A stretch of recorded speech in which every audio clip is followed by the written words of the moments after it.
Hello, we're back, and today we are going to do something pretty new on the channel, which I've done previously, which is just gaming videos strictly. But today we are actually going to paint a miniature which I have built. Over the course of COVID, I've been pretty much stuck at home all day, like we all have. All my classes have been online for college, and I've been pretty bored. Games are something, but I've been wanting to diverse into new hobbies, and I found one. I've been recently looking at painting and really even tabletop videos on 40k, and I decided to select one of them, and that would happen to be the Sisters of Battle. So I have bought, I think, roughly 4 boxes in total that I have built over the course of getting them, and I primed them, and I painted so far 5 of them. I have a battle squad, which is the one I'm going to do right now, and I also have a Retributor squad with Saint Celestine, and I have 3 more. 2 miniatures are separate, and one of them, which is a very special one to me, and I'm amazed that they haven't, that GW hasn't upgraded them since then. But what we're gonna do is simply paint this sister first, and we are going to be doing that. So we're just gonna do this real quick. Be doing that. There we go.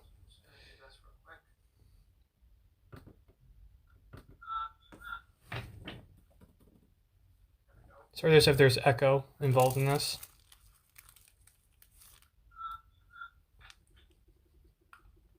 So the first... There's echo involved in this. Just gonna load this.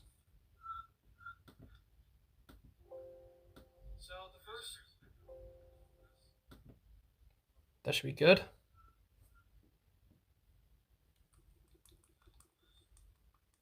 Yeah, okay.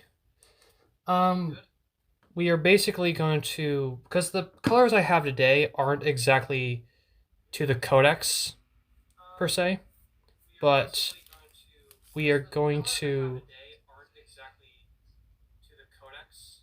so first we're going to do the cape, the inside of the cape, and then we're going to do the outside of the cape, which will be a lot more entertaining.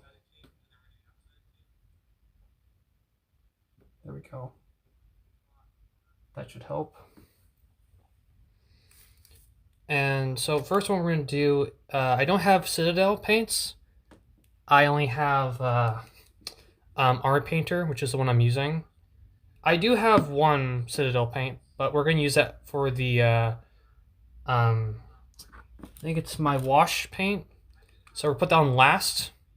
So first we're going to use Alien Purple for the inside of the ropes first. So we're going to use that first. And I'm going to need a medium-sized brush.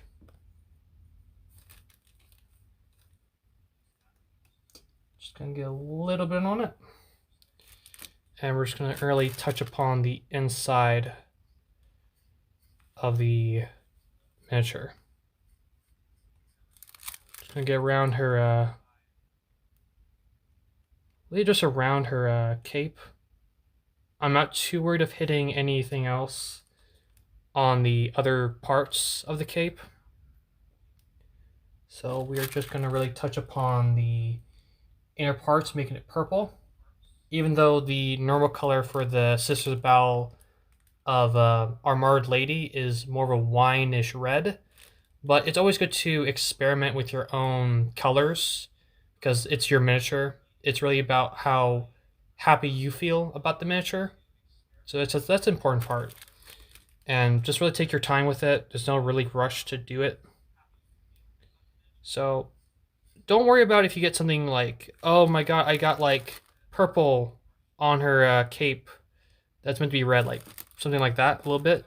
Don't worry about it. just wait for the dry, come back later. It'll be dried and you can go over it. No big deal.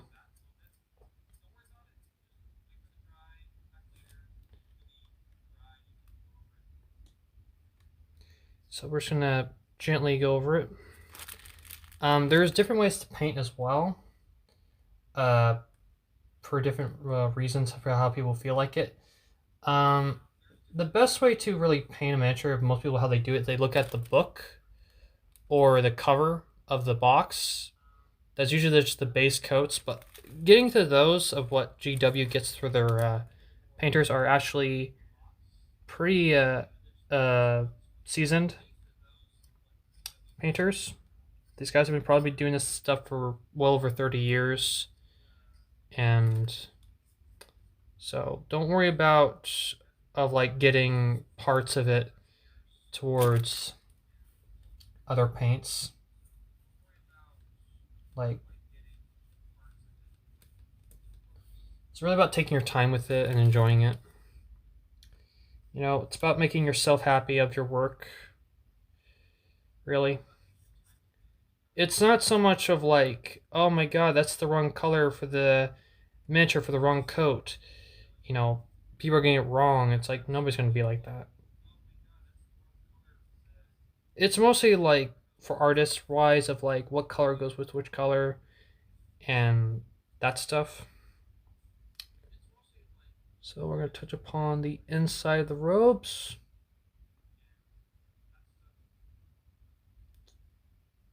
There we go. Get more of it. Keep on looking around, see if you can find any places I've missed. And simply go over it. There we go. I'm not worrying about if I'm hitting anything important. We'll go over it with other colors. I'll cover it up. So it's not a big deal. Not a big deal for me. Okay, that looks good. Now we are going to start the timer. There we go. Oh, I forgot I did not fill one with water. I'll be right back.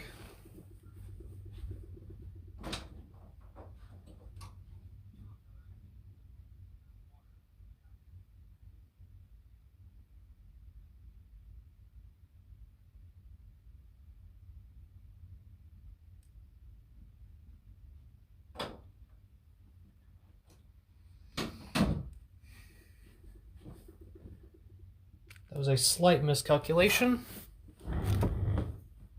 but it happens. Just try to get the water out.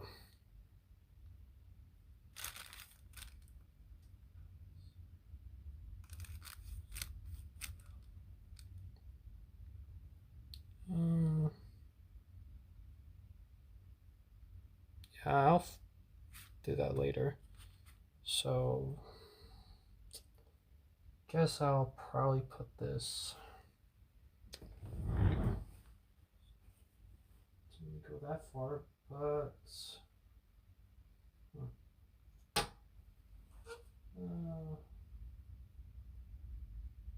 I'll put you in there for.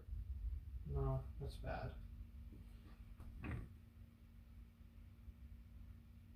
I'll put you right there. There we go. So, by simply going with coats, there's different ways you can put more coats on it. The first rule of really painting a really well miniatured is to kind of follow the line of thinning your paints first, because when you first get your paint out, it's relatively thick, and you want to thin it down so it's smooth, and when it goes on the miniature, it doesn't blob up and make a bubble. We don't want that because it looks pretty bad, and the water actually changes it, so it's a lot more better. So we got like a couple of different colors today, which so we're gonna mix it with some bronze, gold, more of a darker red as well and more of a lighter tan, because she's actually she actually has a lot on her, so it should be relatively interesting. I don't think I got a color for her other base.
There we go.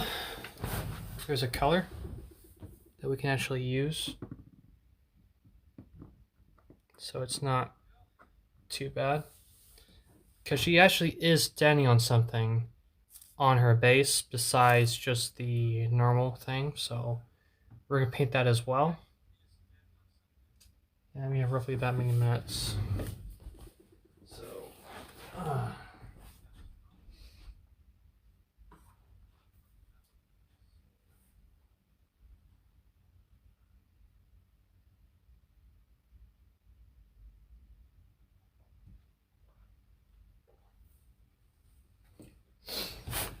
the most important part when painting is to make yourself happy. That's the important thing. Like, it's your miniature. You can do anything you want with it. If you decide to make your character your favorite color, which just say it will be orange, paint them orange. Even if it's like, oh my god, you're painting so and so orange, everybody knows what that is. Even on tabletop, it's like, oh, I'm playing Eldar, and I paint them orange. Even though it's like, oh, you're painting orange Eldar, people just care about what rules in the codex you're using. That's what people care about. It's like, okay, you're using that. What's the rules you're gonna use so we can play? Like, everybody knows like what's race. So it's like, oh, I'm playing Sisters of Battle. Okay, they may be like vibrant green, but I'm playing as them as a bloody rose, which are red. Space Marines are by far probably the easiest to understand because they have lots of base colors. It's like blue, Ultramarines, green, Salamanders, red, Blood Angels, etc. They're relatively easy to understand. There's only like a few of them that's like, people know it's like, okay, you're playing as those characters. That's the rulebook you're going to follow.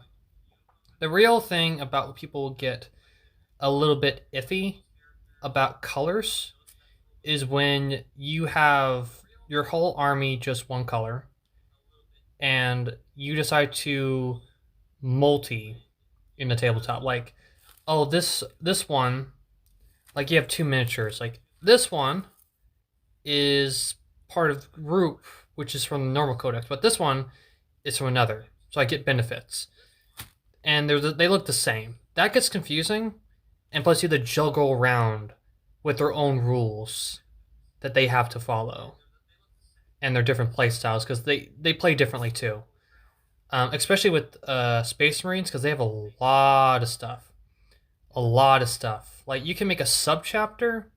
There's lots of sub chapters because Space Marines are put into different chapters, but after that, they are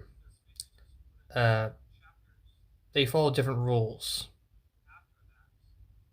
So if you were to say, okay, I have Ultramarines, but I also have a subchapter of some sort, people are going to be like, who's who? And plus, you to juggle around the rulebook, and that gets confusing. So people just usually just want to say, one rulebook, one army. Just make sure we have enough points/power so it's evened out, and we both have fun. That's the real big goal of using the thing. So it's not a big deal when painting, but it's just a small little inconvenience for most people. Like even if you decide to paint a important character, like a like one of the big name characters, and you decide like, hey, I'm not gonna go with what they're done in the lore. I'm gonna make the big bad villain baby blue, and all these fancy colors that you would expect, make him look like a clown or whatever. Nobody's really gonna care. Like it'd be like, oh, he's different color, but it's still the same character. It's still the same character. Still the same rules, regardless. Like, that's the point. Plus, it's always best to maybe experiment with those colors because, you might find something that's like, wow, I like that look. I want to keep that look. So you should go for it.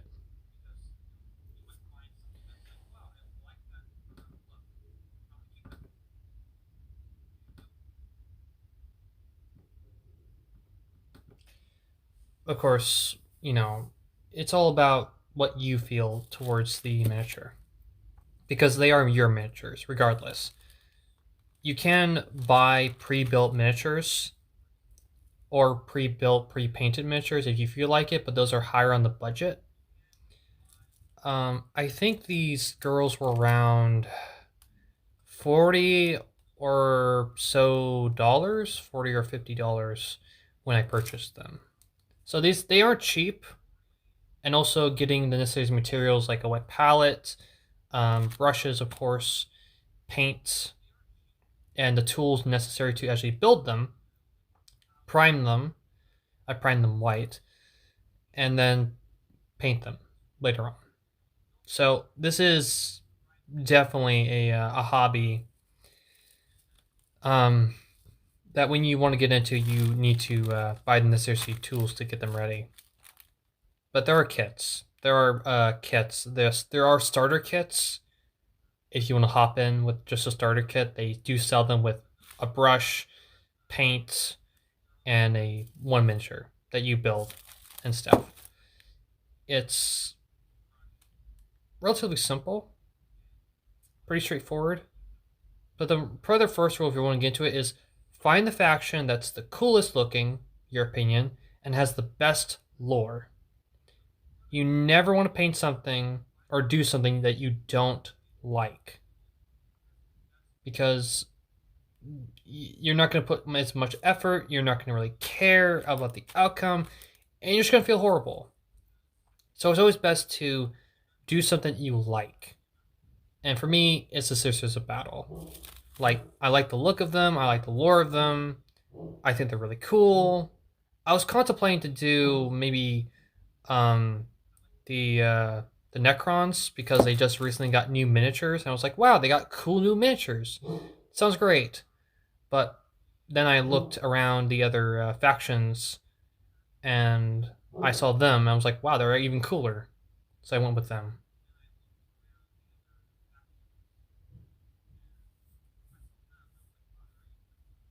So that's basically how I got to there.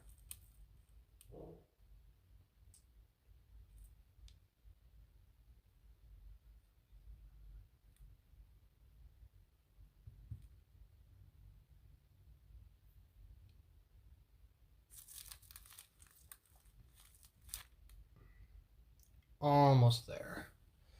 I do have something I can play over, which I won't get totally bored because I have to wait for it to dry.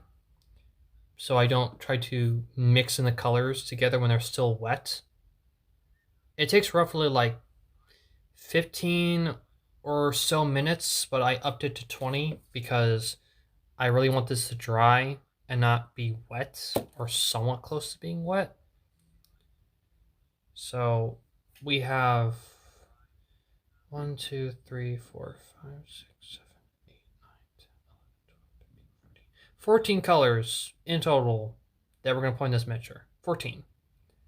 So this will be quite long, really. Quite long painting. So you're almost to the finish line. Almost there.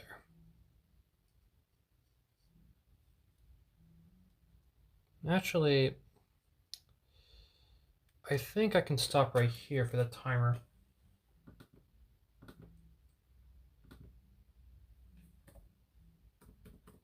There we go. Now we got to do the other color, which is pure red. This will go on the outside of the robe, and it will basically... You're going to see this a lot more because the purple is in the inside of the robe. So the red will actually stick out a lot more than the purple. So you can actually see it. And then we're going to do oak brown on the gauntlets, and then black on the armor. And then you can really see the colors, because I know it looks all white, but we'll get there. Don't worry. We'll get there. So just like every paint, you don't focus on the small details first. You work your way up. You start with the big, bold details, and then you work your way up to the smaller and finer details.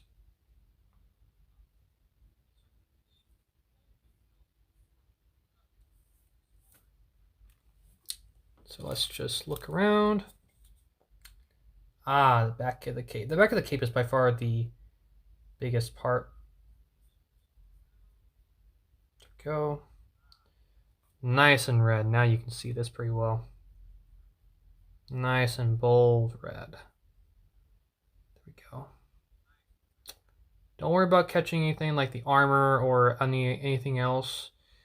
Go back over it.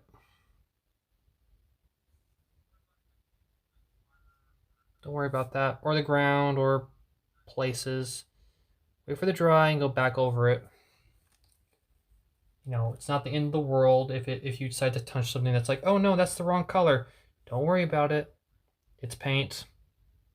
It's not like super glue or it's like something permanent paint or whatever.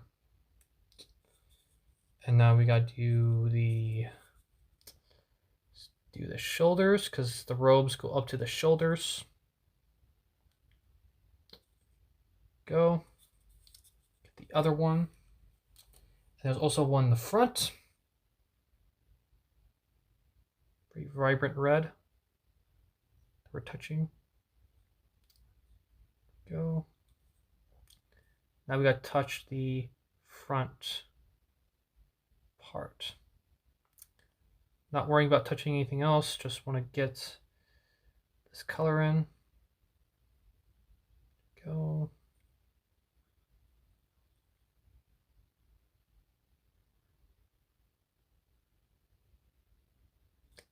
And we got to touch something a little bit more on top, because there's a little bit more red. Slide that into the top. And I think we're almost through.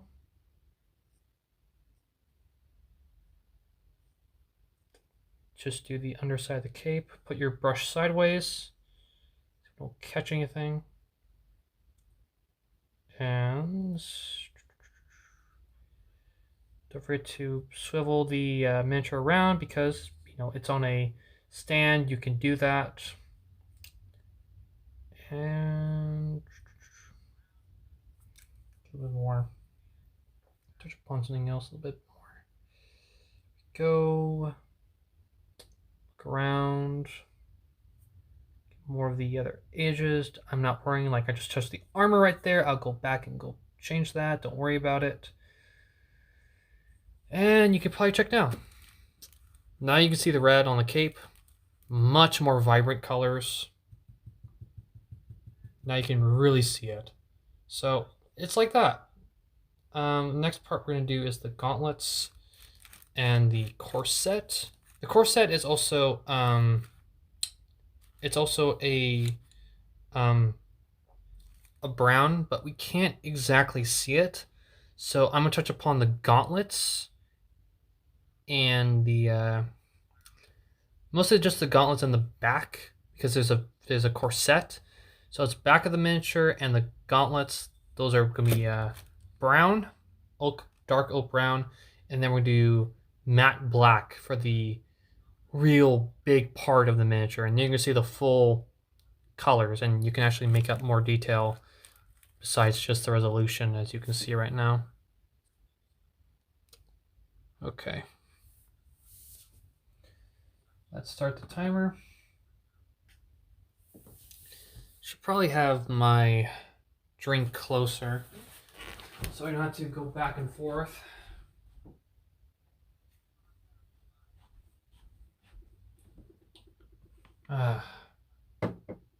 Much better.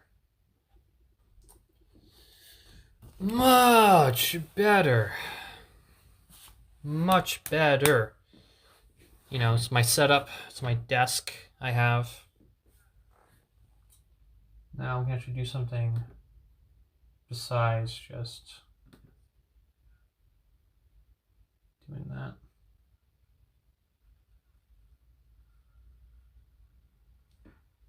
So, might as well watch a video besides just rolling about and stuff, because this does take a little bit more time. We got 19 minutes, so that's fine.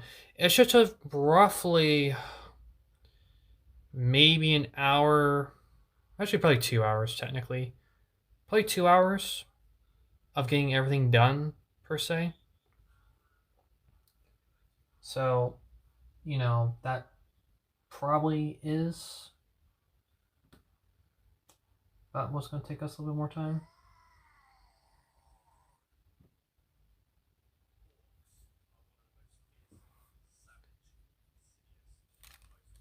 So, as you can see with the miniature on it, so the real big part of getting the colors I need, per se, is that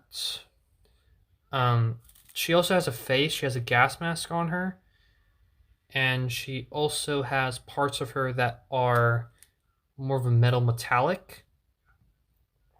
So what we're going to touch upon is it's actually a little bit more interesting. Oh, she does. Okay, that should be a little more interesting because we're going to mix, because there's a bronze, which I have not seen yet. That should be new because I'm going to put that at the end of her gun and also on the fuel tank on her flamer, the flamethrower she has. That should be an interesting color to look at with the mixture of gold and gunmetal, which is the real colors that are unique.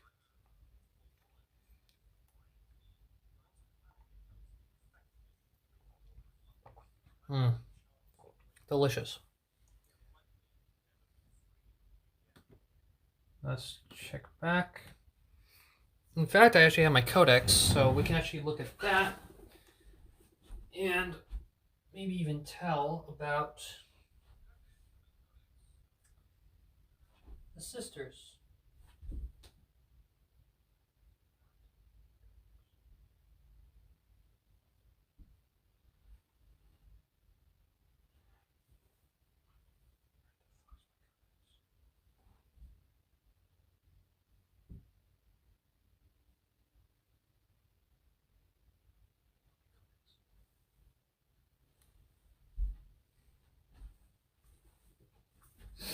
There we go. Got it. Got my. They're gonna come with a new codex soon because they added. They're gonna add a new unit. So we can basically go over. They also have different or the different orders: Order of our Marred Lady, the main one; Order of the Phallus Heart; Order of the Bloody Rose; Order of the Ebon Chalice; Order of the Argent Shroud. You have the Scarred Rose. You have the other orders. So it gives you lots of variety with them. It gives you the map as well.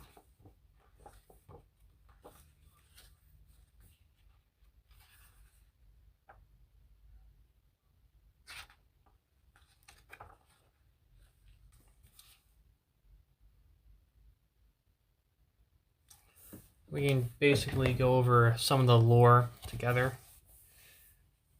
Battle Sister Squads.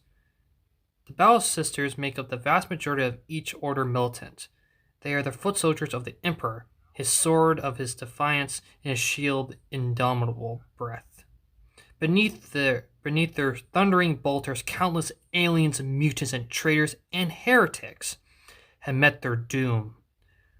Wherever they adventure across the battlefield, the light of the Emperor spreads like a holy dawn, manifesting miracles that seen the bolts and blasts the enemy turn impossibly aside, or the foe consumed by the flames of the righteous retribution.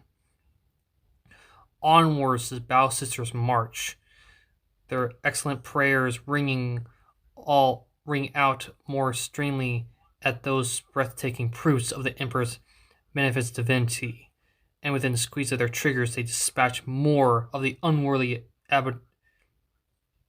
abominations that dare stand against the master of mankind.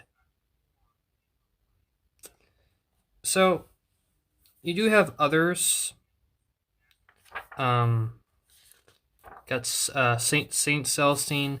There are other living saints, which a living saint is basically the Emperor basically made that person into a somewhat demon per se, but it's an angel. But you can see them as demons per se, because when you think about it, of how gods in 40k work.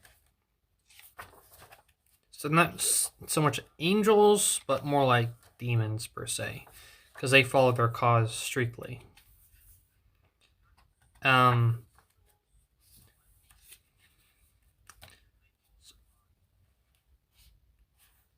Different parts of the lore.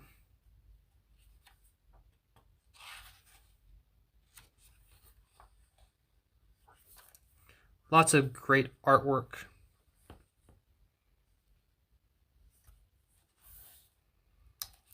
So, lots of good artwork in any codex.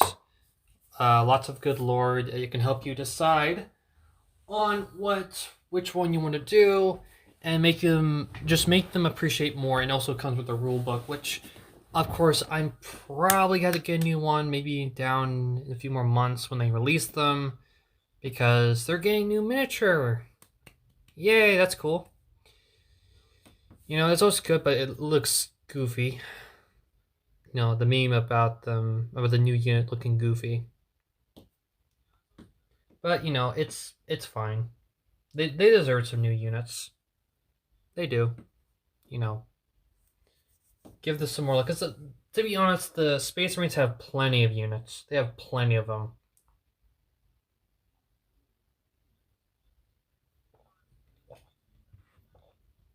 Like, oh, I want a dirt bike. Oh, the Space Marines have that. They have aircraft. They have that. They have weaponized machinery, like a dreadnought. They have that. They have tanks. They have that. You think it? They most likely have it in their arsenal at this point. And the rest of the units are like, what about me? I've been stuck in limbo. There have been some that are in lore still active, but I'm guessing they're waiting for a giant overhaul or something around those lines, because some of them haven't been updated for a very, very long time, and that can be very frustrating.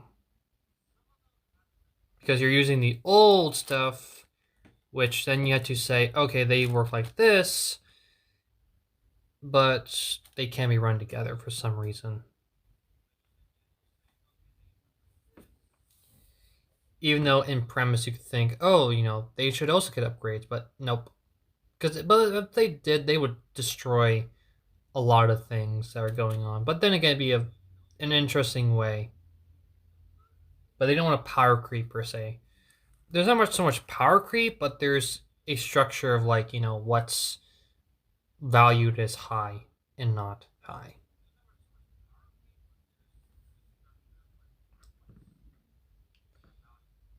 But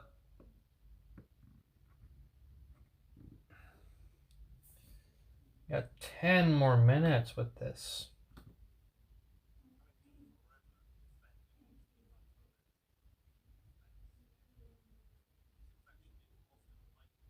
There we go.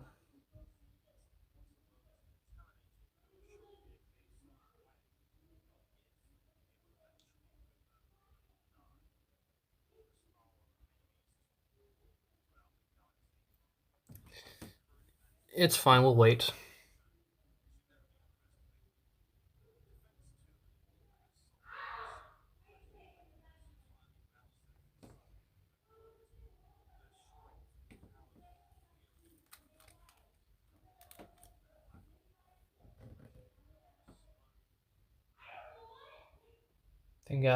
We got 9 more minutes.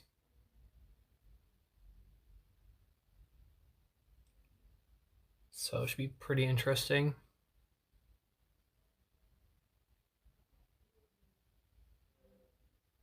Hmm.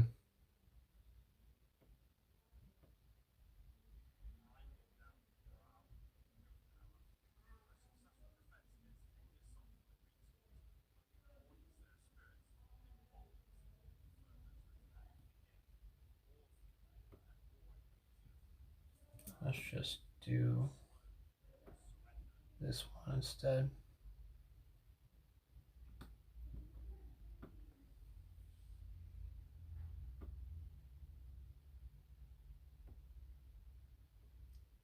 Eight more minutes.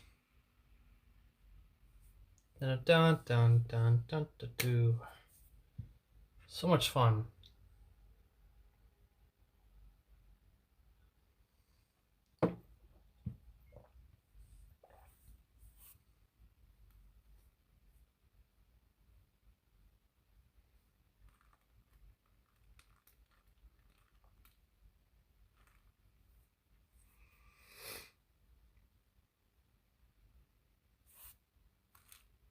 Hmm.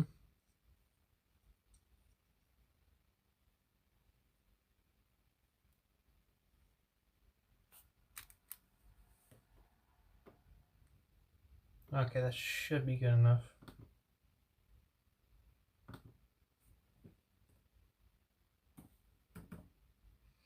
Now we have the next color, which is oak brown.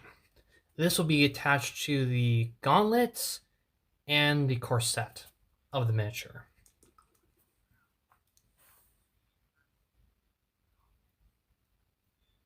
Just need a little bit. That's all we need. Grab our brush. And let us just dig in. Go. And we want to touch upon the gauntlets and the corset.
Get her fingers.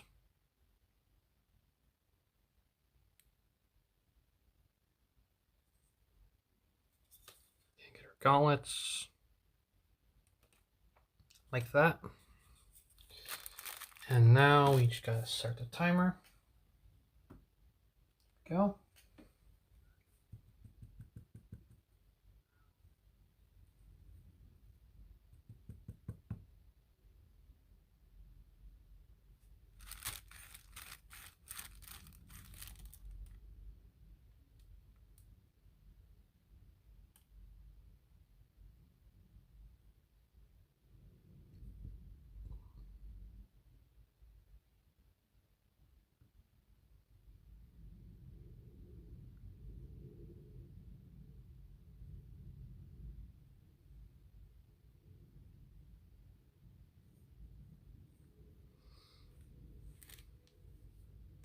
Go. Now we wait 14 minutes for the first one.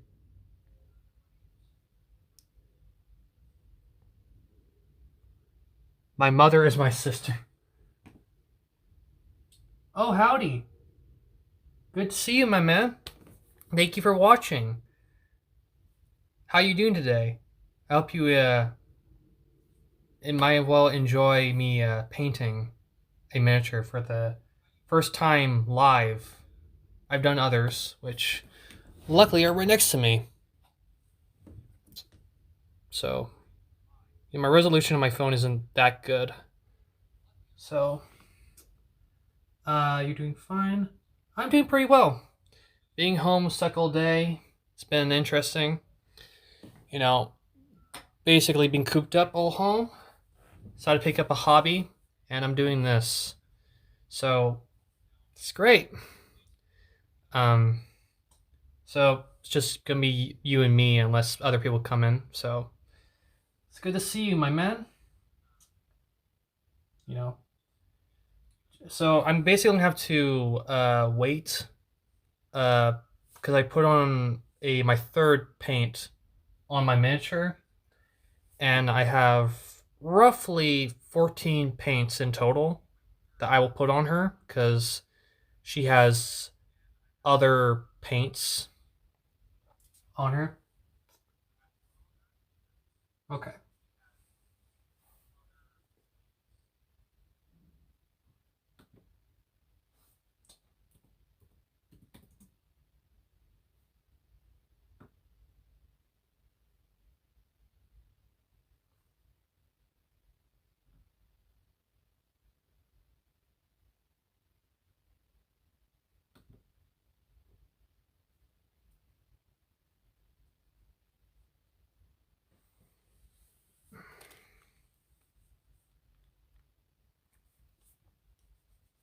So, you can, stay for the ride if you wish.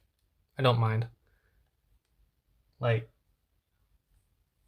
it is quite a long period of just having to wait for the paint to dry so I don't mix in the other paint because I don't want to get something wet within our paint when it's wet. It look like a mess.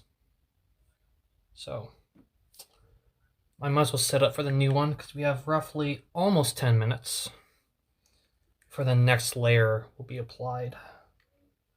So I'll put this one right here. There we go. And we'll just wait for that one to be done with. Okay.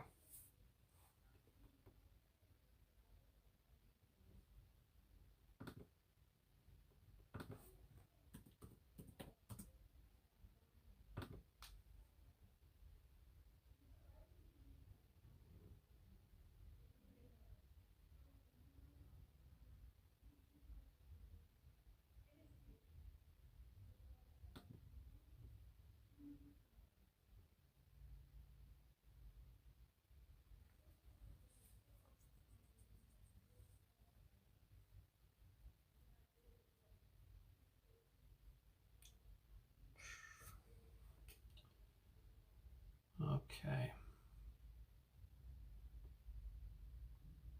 Got other notifications. That's fun.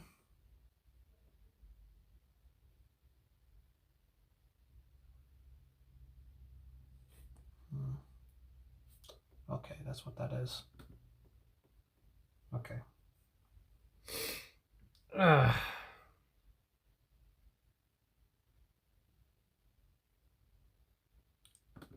can get rid of these notifications off the bat. There we go. Because I don't need them.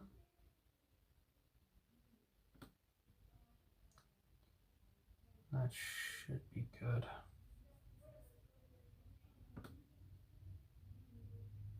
Okay.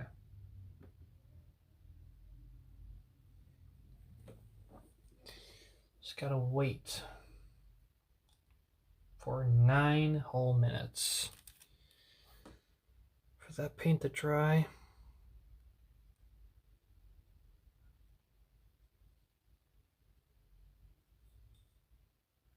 Or did it already dry? Actually, I think it dried. Great. I'll just restart the clock so then I can touch upon something else.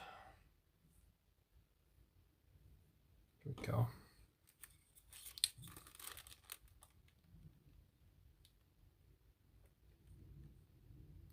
There we go.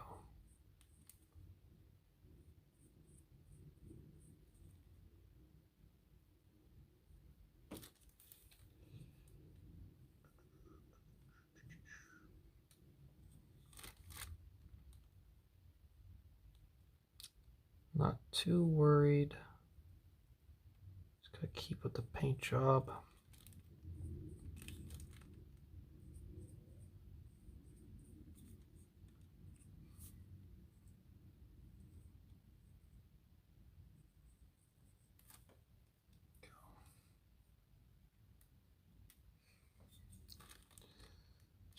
Just keep on doing this.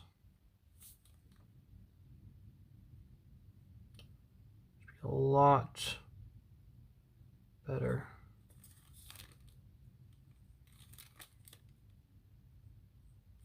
There we go. Now I can really touch upon stuff.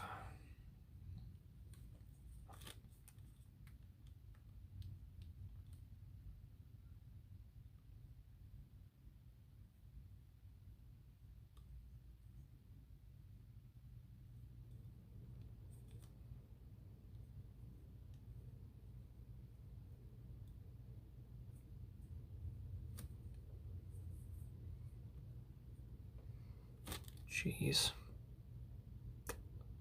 Come on.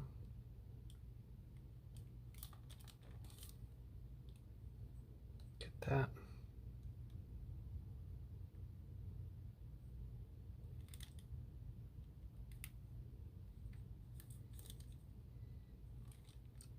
That looks good. Time to get the good old-fashioned backpack.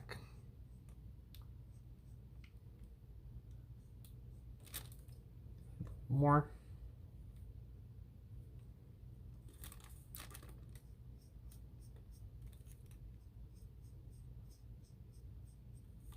You want to cover this?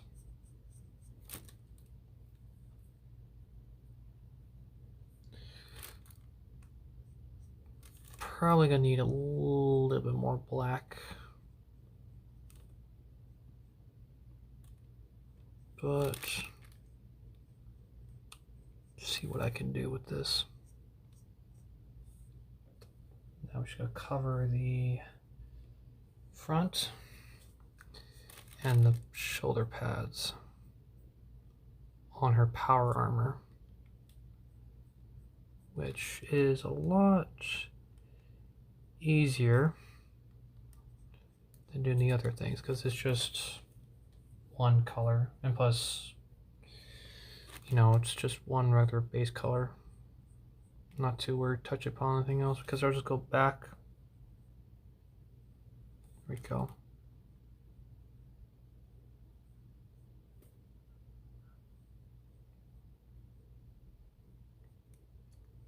go. Get that. Get that. We need slightly more black for the touching on the other parts.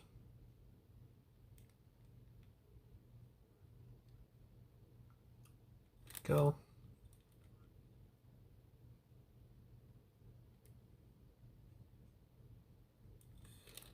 Go.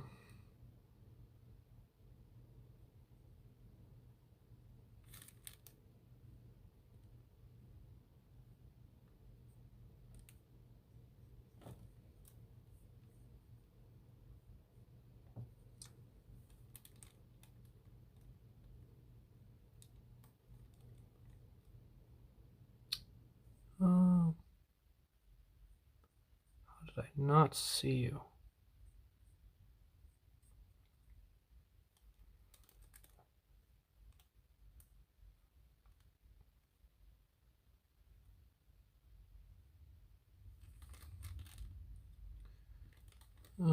Should be decently covered.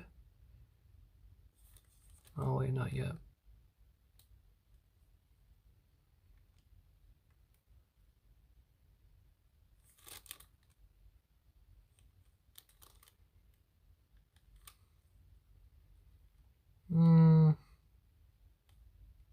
I can actually get the brown on that. Let's do that. Just soak up on it. I set the clock. There we go.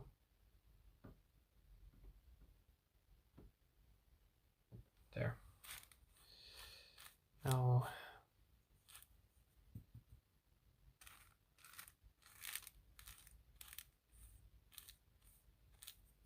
go.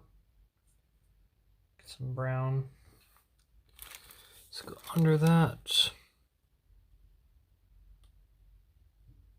Really just touch upon that.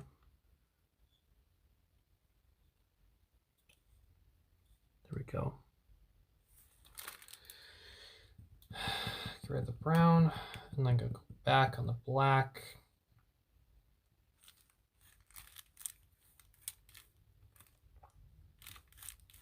To touch upon one little thing. That's right there.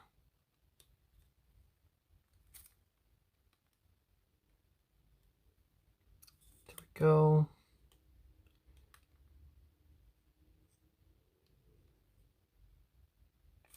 Now we wait, because that's the main color of her armor. And that should take the longest to fully come to a decent color. So now you can actually see that she's got her coat on, so we gotta wait for that to dry. That's fun.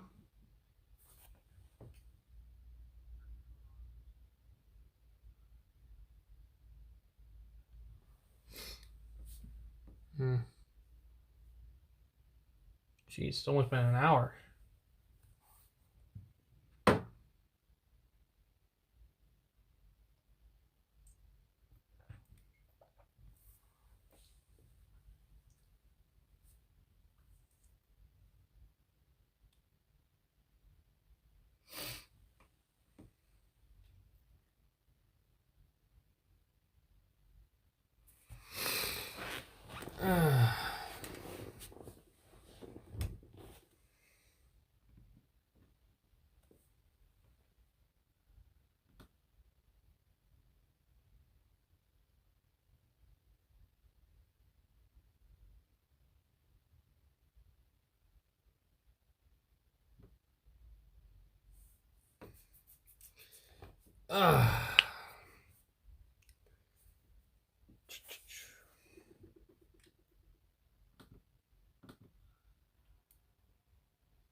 Might as well just be patient.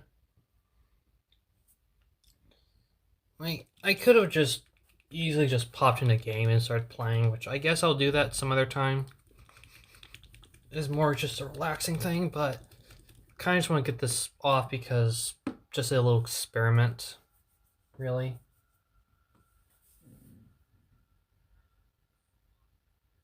That's really what I wanted to do first.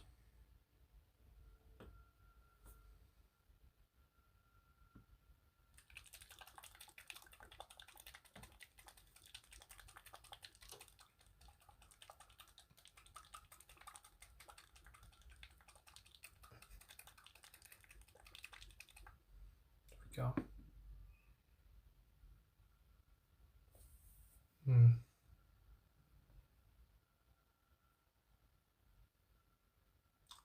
Got roughly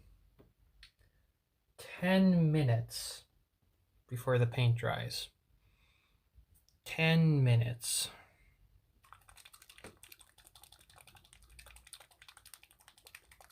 Shake up the one that I will use for the gun because I'm using I'm using like 4 metals colors in this.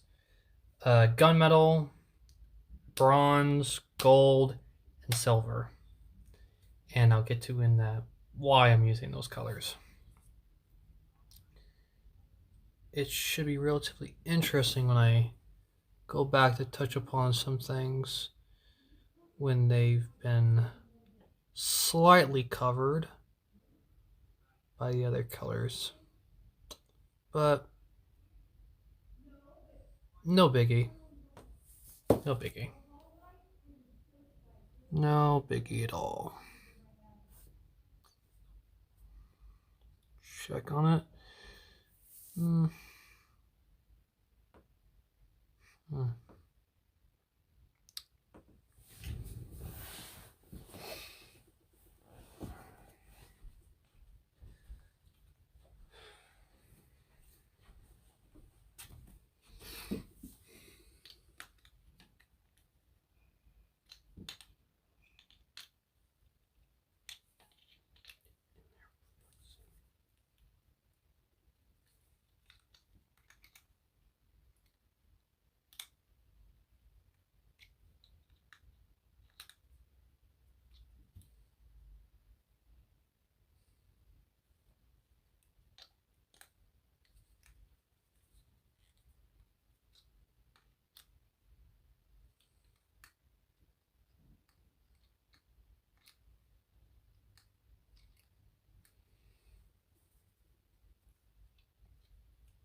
Slight adjustment.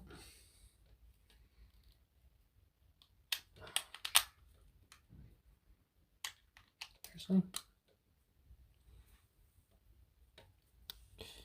Give me a sec.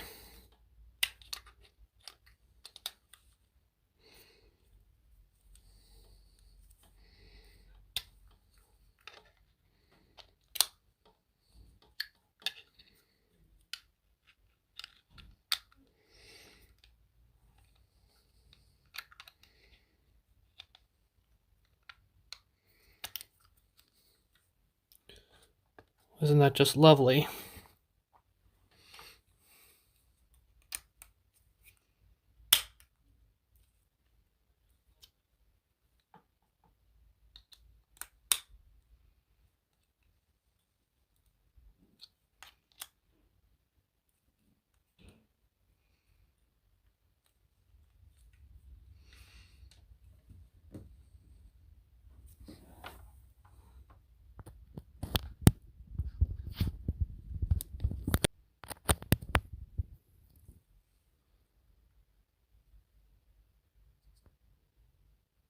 Okay, good.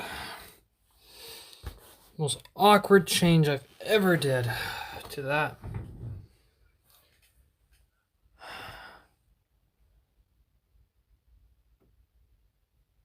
About 5 more minutes.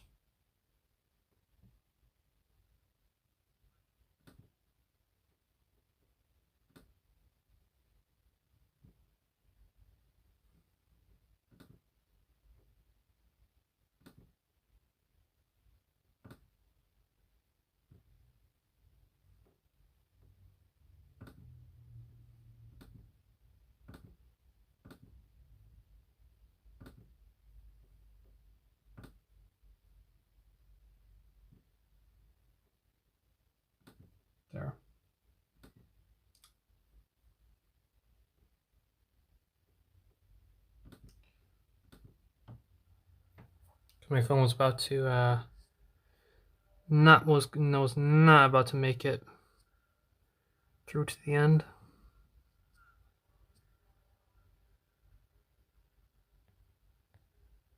There we go.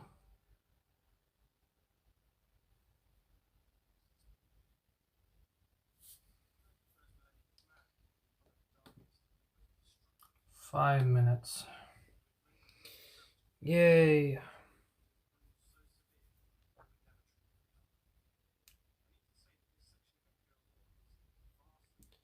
So one right there. That should be big. That should be small. That should be really small. I am probably going to have to use a slightly bigger palette, maybe.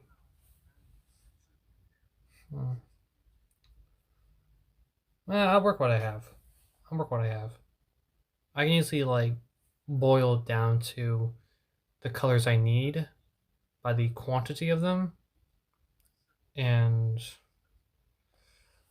also the amount I would need because of how much paint does it require.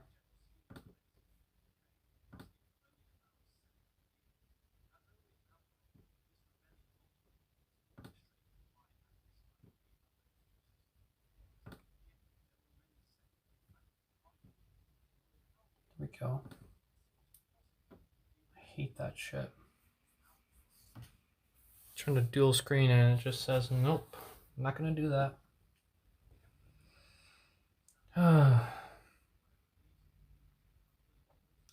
Got roughly 4 minutes. Let me check it. Yeah. Looks about roughly 4. Then I get to the gunmetal, which is a lot of fun. Because then I can touch upon a lot of things. A lot of things on this. So it'll really look a lot better than it is now. So it should be a lot more interesting. So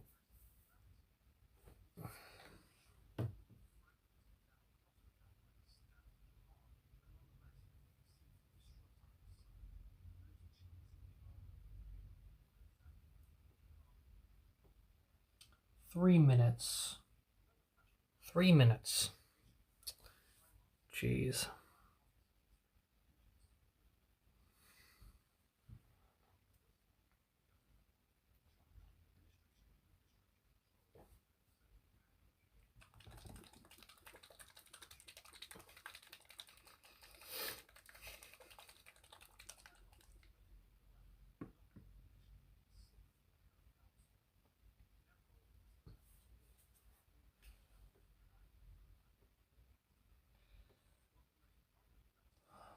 Stop.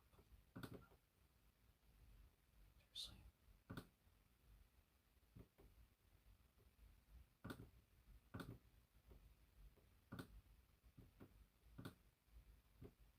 That was so stupid. Seriously. Like, come on. Trying to paint something, it's like, nope. I'm not gonna do that.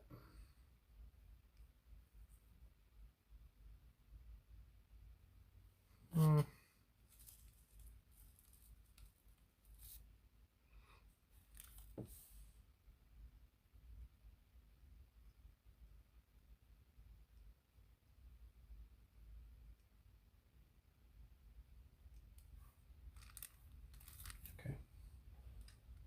Stop the clock.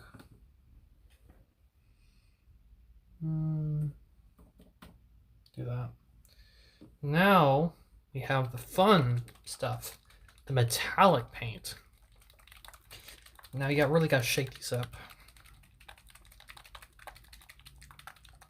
Look at that.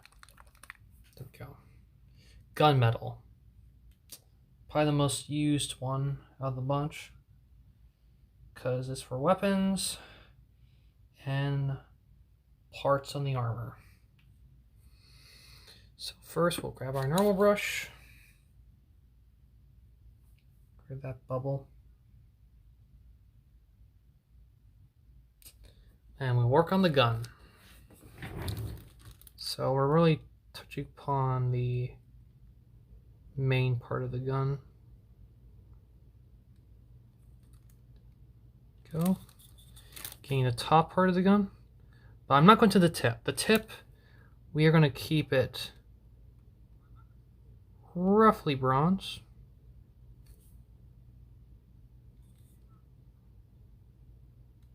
So,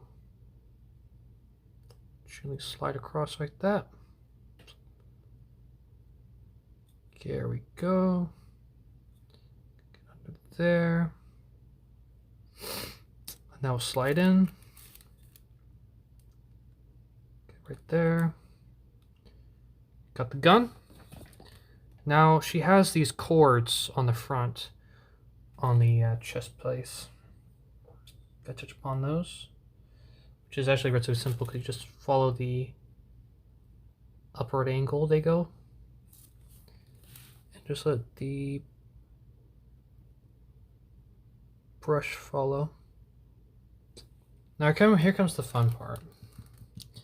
I have to get the other brush, which has more of a finer point, and do the top on the backpack, which has always been the, I quote, funnest part. And by when I say fun, I mean roughly annoying, because it's just not fun. So I just need to touch upon this. Get my nice point. Okay. And I just need to follow the curvature.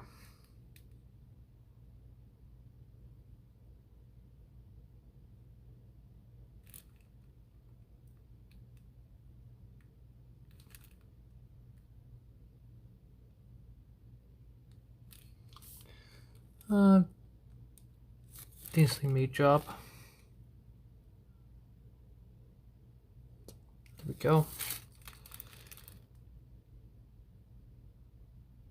Turn your brush sideways when you're doing this.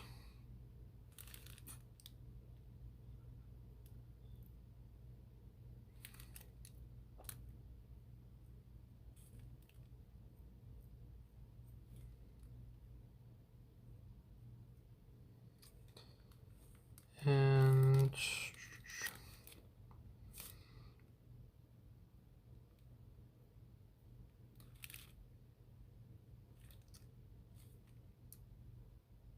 I'll go back on that later.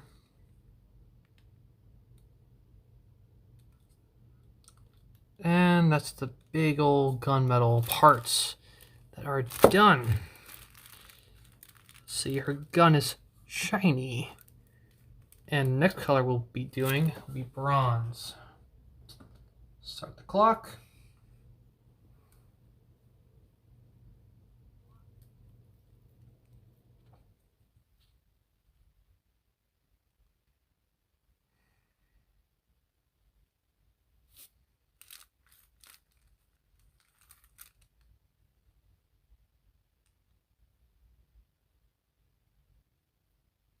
Go.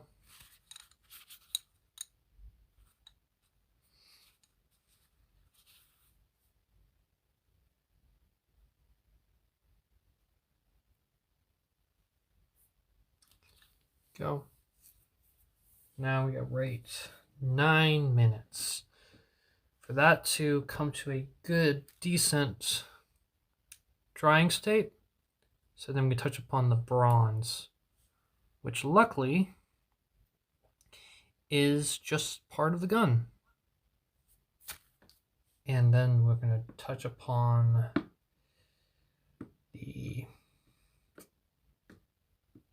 a good old part on the back.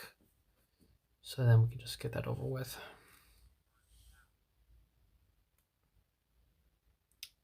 Yep.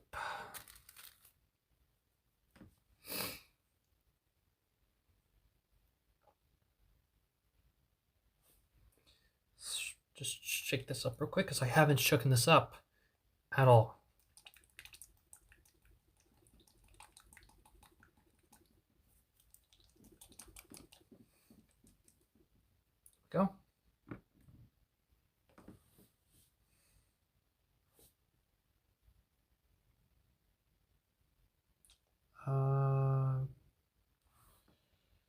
It's fully charged. There we go.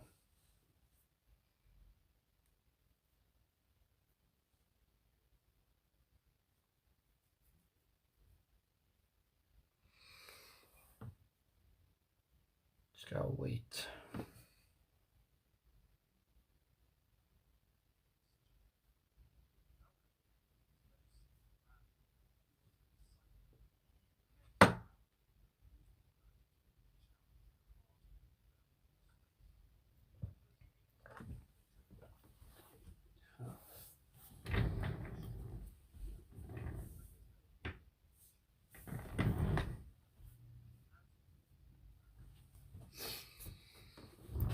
Go.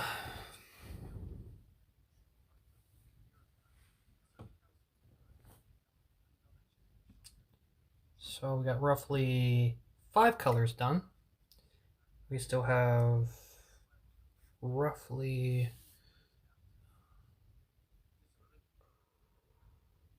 7 or so colors to do.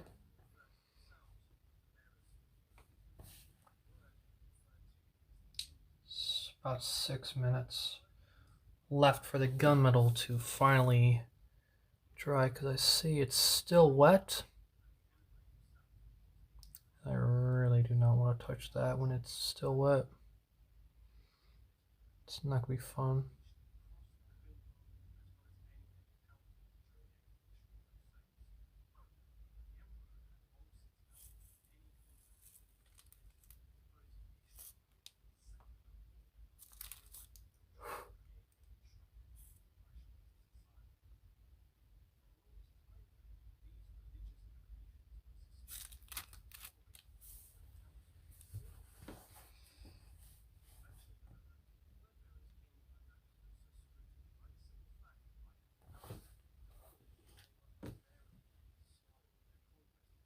Five minutes remaining.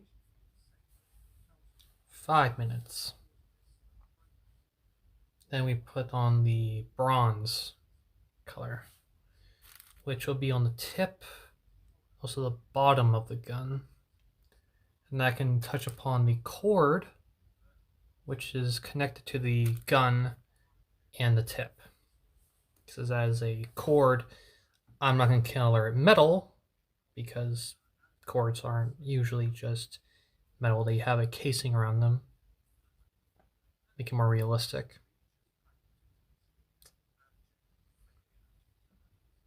And now we gotta wait for about, I think it was 4 minutes? No, almost 4 minutes. Stop.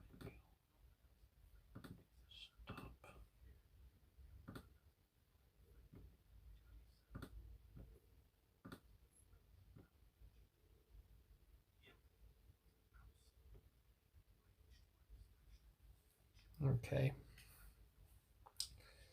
4 minutes on the clock.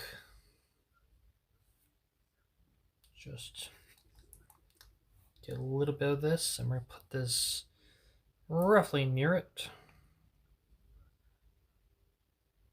Need about that much. That should do it. Looks like a good color. Get this color out of the way, because I don't need to wait for that to dry, because it'll be someplace else. Get that right there. And then we gotta wait.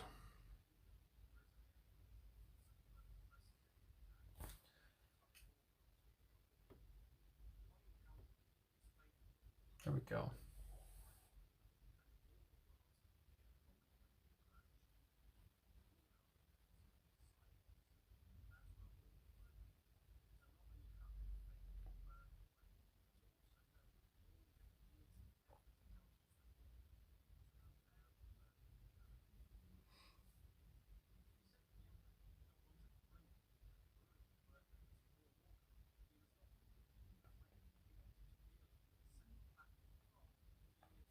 Gee, it's been going over an hour with this.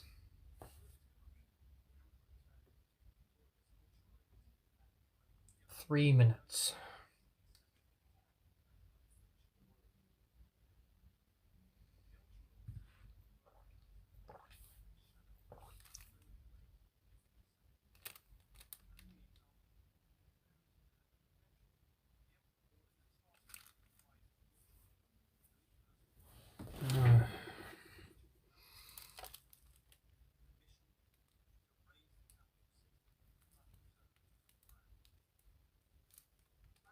There. There's a bubble on the guns. Well, on the gun. So we gotta get rid of that.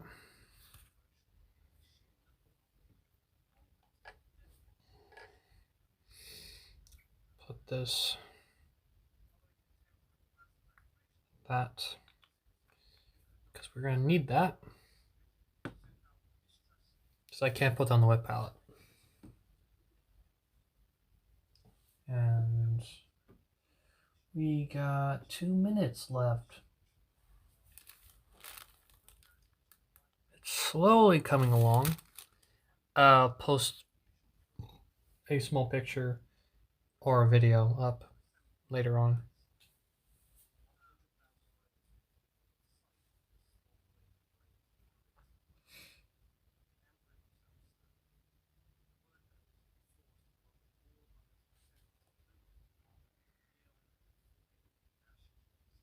Roughly 1 minute. 1 minute. Roughly so.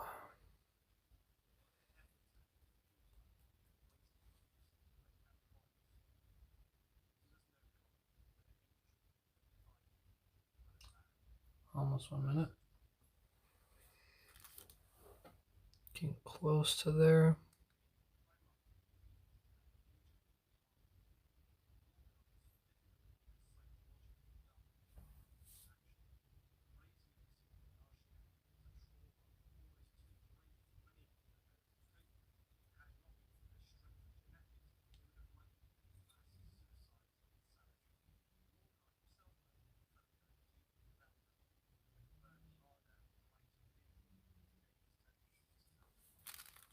You have to do the skeleton as well, because that is also a part of it.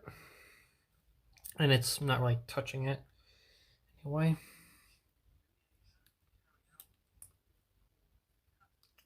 That's actually a good color.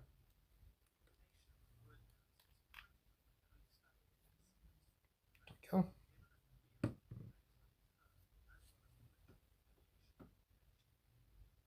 And we got 10 seconds. 9, 8, 7, 6. You get someone else watching. Cool. And stop the clock. Time to apply the bronze on the flamer.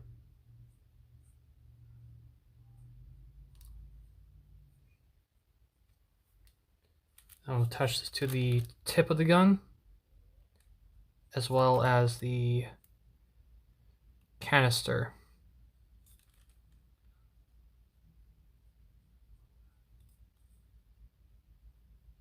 There we go. And now we should touch the canister a little bit. Make that all bronze. Here we go. Get the underside around the tip.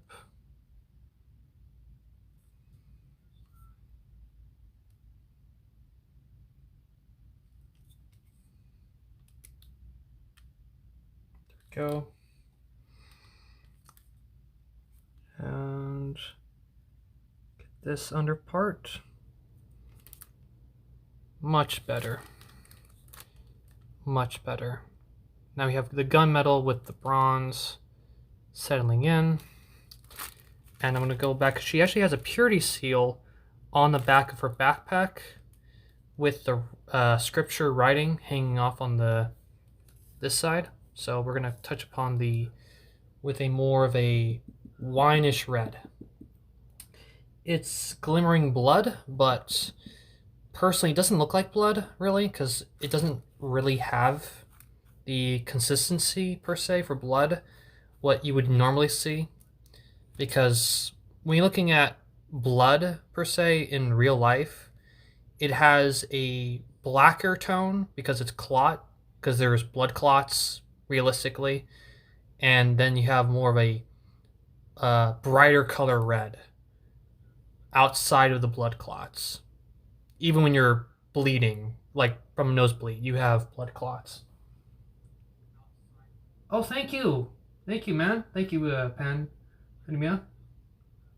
Thank you.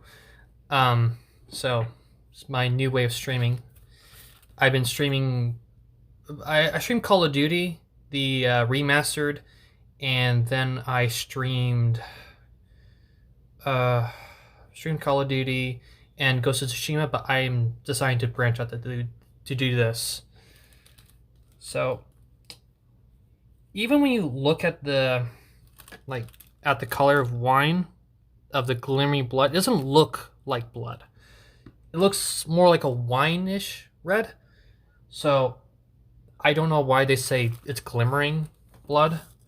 So we're just gonna touch upon it by the edge on the purity seal. There we go. Get that in there because it's just one little part. And then I'm going to use skeleton bone because it's fabric that they're wearing on the cape. And paper usually looks kind of when you really think about, because it's not so much like, of course paper is white, but since it's more of a gothic, it's more of a leather-ish, so you have more of a tan of the paper. And also, let's not forget that paper over time would get dirty. It does get dirty, so we're gonna make it more of a I want to say light tannish, of almost orangish tan per se. And then we're going to use a soft tone that will look kind of wood, like light wood brown, to kind of look on it. So it goes into, it's more of a, it's a wash, so it will be on the edge and to the parts that will bend. It'll look better, look a lot better with it. So let's get the skeleton. Little skeleton. Same thing, we're going to go sideways because I don't want to touch upon, we have some excess paint. So we're going to touch upon the good old fashioned. Go. That's really looking good. There we go. And it's looking a lot better. So we're going to gently cover that off. And we're going to go sideways on it. Take your time. Not too worried if I hit anything. And it's slowly get some of the under part of it, because that's what we're going for. And give it more. Bit more of the excess paint so we can keep on going. It's a bit more showing on the other side. Get the under part of it. Touch upon more. Go up to the purity seal. Just want to go up to it, not really touch it. Get more on the tip. So we just want to gently touch upon the tip. Go. Yeah, I don't know why Army Painter decides. Like, I have I chose the pack of Army Painter. I couldn't find Citadel, like a little vendor out there, but I found Army Painter. So that looks relatively good on the, if you can see that. Now the resolution of my phone is quite bad. I'm sorry about that. So we have the purity seal, and then we have the paper coming off of it, and it looks pretty well. And then we're gonna go back and touch upon, while that goes on for about 10 minutes for the bronze to settle in, and really for the purity seal, because right next to that purity seal is actually the gold part, and I don't want to mix the colors in, so we're going to go back and really touch upon the black, because I missed one part of the shoulder pad, and we've I've also got part of the cape black as well. So we're going to go back and change that to the purple that I used for the inner part of the robe.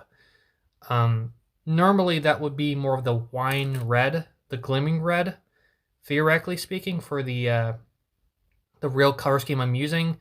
But it's always good to experiment. It's always good to look at the colors that you enjoy and place it on the miniature.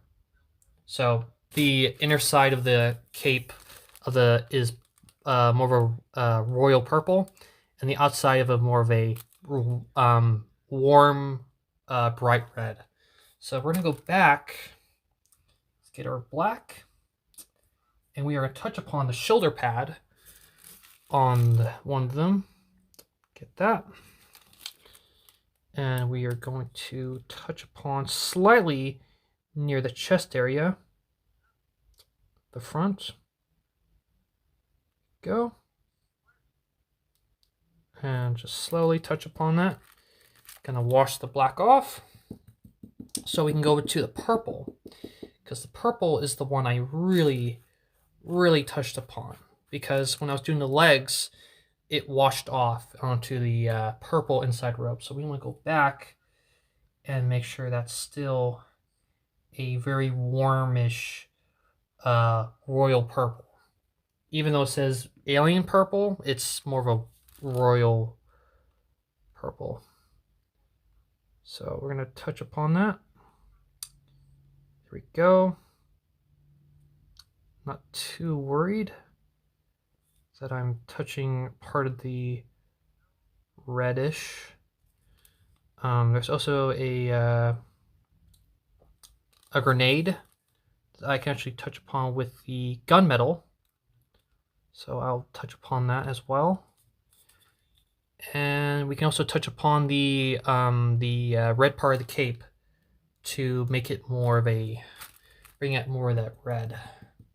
So we are going to clean this brush off. Clean it off. Go. Let's get the gunmetal, which is a nice metal flavor. It's a bit darker of a metal.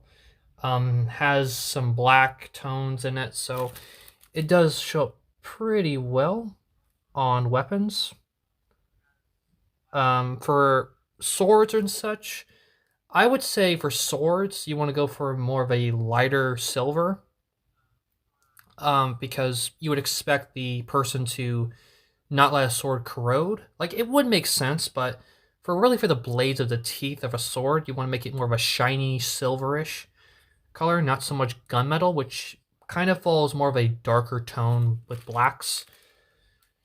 Doesn't really have more, because silver has, like, shining silver has white, while gunmetal has black in it, so it would look different. And we're going to use shining silver on her gas mask that she has on her face. There is a little bit of flesh on her eyes that has the upper cheekbone to the eyebrows.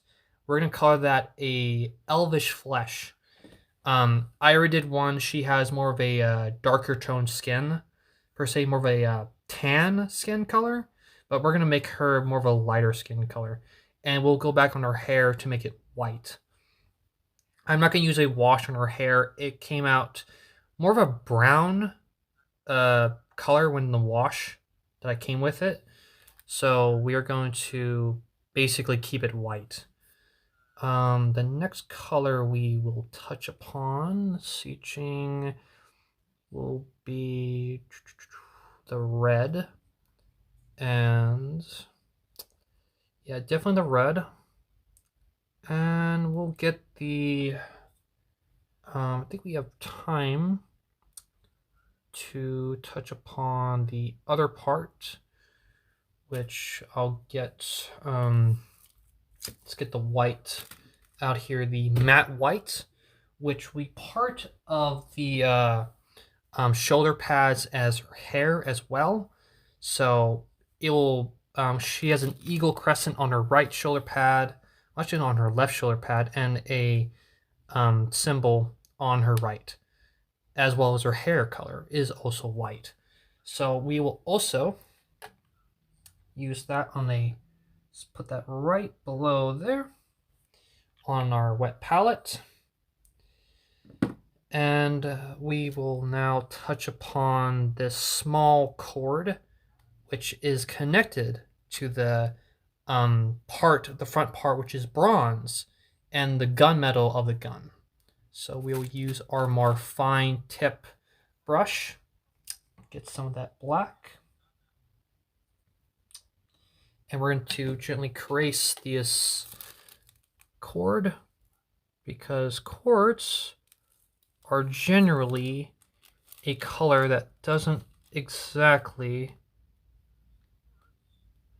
look like metal, because that would make you think that it's exposed wire, because wires are generally bronze and copper wires with more aluminum stuff kind of color, mostly copper wires.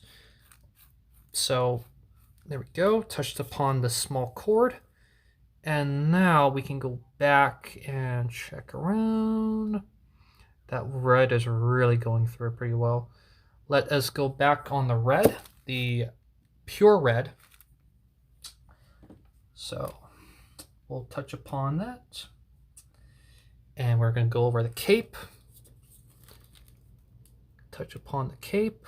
Make that more of a brighter. And let's go under the cape where we put that purity seal paper. Gently caress it. Don't really want to touch it. And go around the edges on the cape. There we go. And just get more of that red in. Let that slide in. There we go. And we have about 2.5 minutes left on the copper to dry. We're going to now move, because the black is actually pretty dry right now, so we can actually touch upon the white of the miniature, thank God. Just going to really wait on the bronze to dry so I can go back and apply more gunmetal to the gun, because there's one part of it that I might have missed.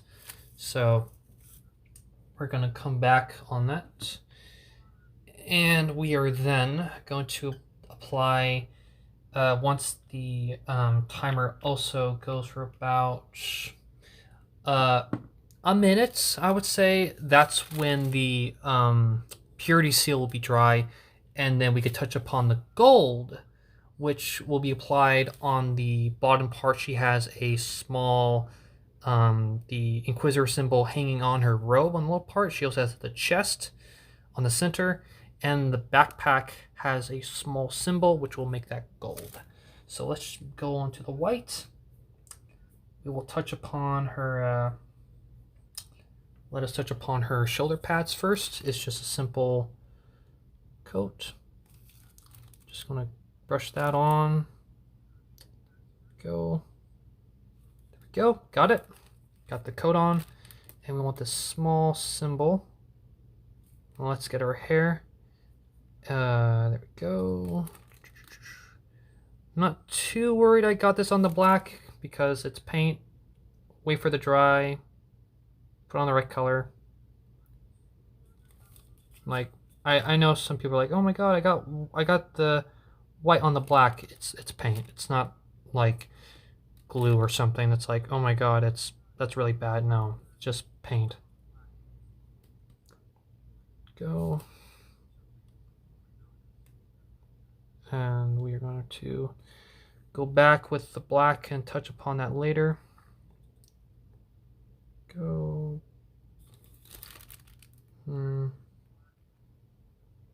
Get more white on the tip. And we have about 5 seconds left on that timer on the bronze. So we got that white in. We will let that dry for about, there goes the timer. Let's put on, I would say, a minute for the purity seal to dry out, because it was actually right behind the bronze color. So we will now go back onto the gun and touch upon the gunmetal with also the gold, which I'll get out now, which is greedy gold. It's actually a really lovely gold. Actually looks pretty well done. Very bright gold, really shines through. It might look like kind of close to it, but I know like when you look at it first, it's like, whoa, that's not really good looking gold. But when it dries, it looks really good. Especially when you put on the wash, it really comes through. And the wash will make this a really good color. So let's get our gold on there. That should be good enough for gold. Good old greedy gold. And our purity seal is done.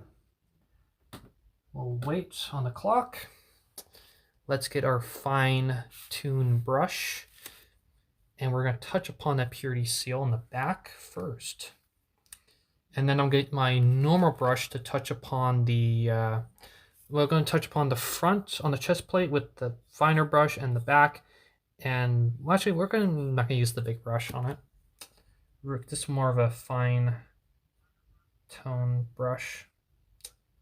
Just get rid of the excess. And we are going to turn your brush sideways because you want to make sure you just get the leveled part. Go. Gently press around it. And we have accomplished it. And we have done the back.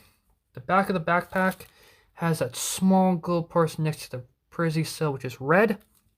Now we're going to touch upon the front, which has a small gold piece. We'll touch upon that now. Get a little bit more gold on our tip. So we can then do the hanging Inquisitor, good old-fashioned Inquisitor symbol that's hanging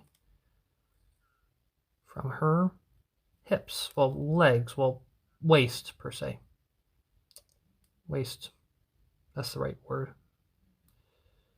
So, don't be too upset when you are painting. It's really just about taking your time. Looks pretty well. I think, because there's actually a difference between the gold, the bronze. It's slightly more of a, if I bring it together, because you can actually tell. By looking at the bronze and the gold, you can see that the, this is the bronze, this is the gold. That the bronze is a, more of a, I would say washed out color than the bronze. Like it's actually been dried out for longer. So get rid of the paint on the fine brush. Wash that off. Go. Don't worry about getting paint on your fingers. It's paint, it washes off. And let us start the clock on the hair. Let's just say about 12 minutes on the hair, per se. And we can go back on the gun and put some good old-fashioned gunmetal on it. Because I know some people think about painting miniatures are just like, oh, you need the smallest brush possible. You don't. Just touch upon that part on the gun. Let's just get on the edge.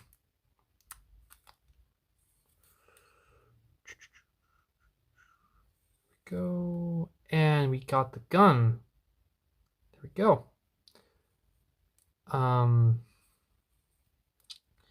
Looks pretty good. And see, we can see anything else we need to change. We are almost there to the home stretch. We can touch upon her gas mask actually, which it should be pretty well. We're going to use the finer brush because it's actually a pretty small area on her face. It covers to her cheekbones towards up to her nose. It covers her nose as well for a gas mask. Not her eyes, so it's not, doesn't have anything on her eyes. So we're going to use a shining silver, which has more of a glistening color to it. Shake it up because it is a metallic paint. It has one of those small balls in it, so we want to shake it up. Get that in there. And we're going to put that on our wet palette. Just need a little bit. That's one more drop should do it. There we go. That's good enough. It's not too much. And the last paint will be, for the real base color, be of a desert yellow. And because she is standing on a piece of rubble, I'll make that more of a ash gray color. So we'll finally get our fine brush, touch upon the tip, get that really on there, get rid of the excess paint on the brush, and let's touch upon the gas mask. There we go. And that goes around her cheeks, up to her nose line. There we go. Little bit under the chin. There we go. Touch upon that. And should be relatively good. And her gas mask is now saturated on her. Let's get a little bit more on the bottom part because there is a little bit of black showing. So we want to touch upon that and get really close to her eyes. Not too close. And we got the gas mask saturated on her face. It is now painted. So now, with about 8.5 minutes on the white, because once we get the white, I can then go back, change that black, and also kind of just really put the elven flesh. It's more of a lighter tone like me. Well, not quite as light because I have more of a whiter complexion than elven flesh, but it's a good color scheme. I used the barbarian color on the other one to give her more of a tan shaded color scheme. And we have matte white. After that, it's I think we can actually touch upon the base while we wait. Let's actually touch upon the base. So let us go with the good old-fashioned ash gray, because she's standing on her left leg on this part of rubble. Let's say I think it's rubble because, you know, it's a battlefield. You're going to step on some rubble, cause. So we got some ash gray because buildings tend to get ash on them when they're blown up. So let's just put a little bit on that. There we go. Get that on there. And we'll use our normal size brush for it. And we also have a wider brush, which we'll use because it covers a large area to kind of get the round area. It's gonna be more of a, it's gonna look like sand really because it's a desert yellow. So we'll get that, which will look like desert yellow on it because that's the color scheme I'm using for the ground. And we'll touch upon, we'll put it right here actually. Because, you know, it's the base. I don't need to worry about where I put it. So let's get our normal size brush, which is right here. Let's get some of this ash and gray. We have roughly 5 minutes on the clock for the white to dry. 5 minutes left remaining on the white. I am not worried about getting the stuff on it. There we go. Let's go around it. Paint what I can see. There we go.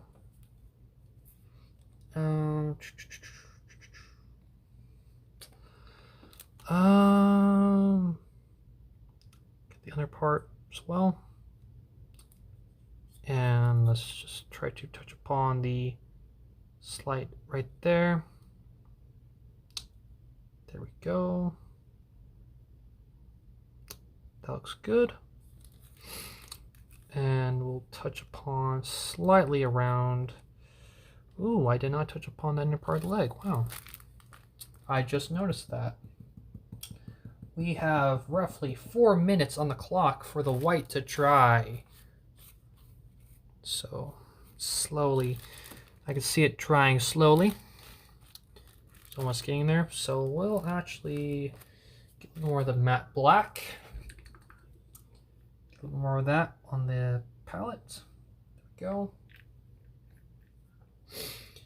And because I see a little bit of the leg that is not covered, but let's just get the ground closely together.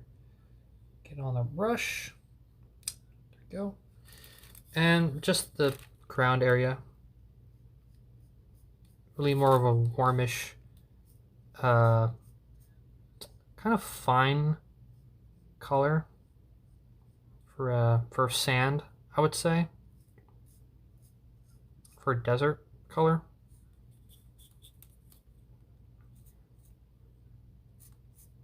There we go. Let's get more on a brush.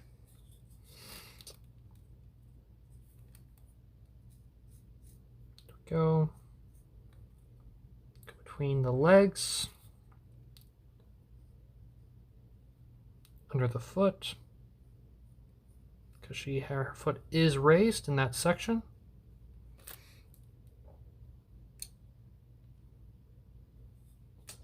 We have roughly 3.5 minutes remaining on the white. There we go. Get that under that. We have touch upon slightly close to the gray.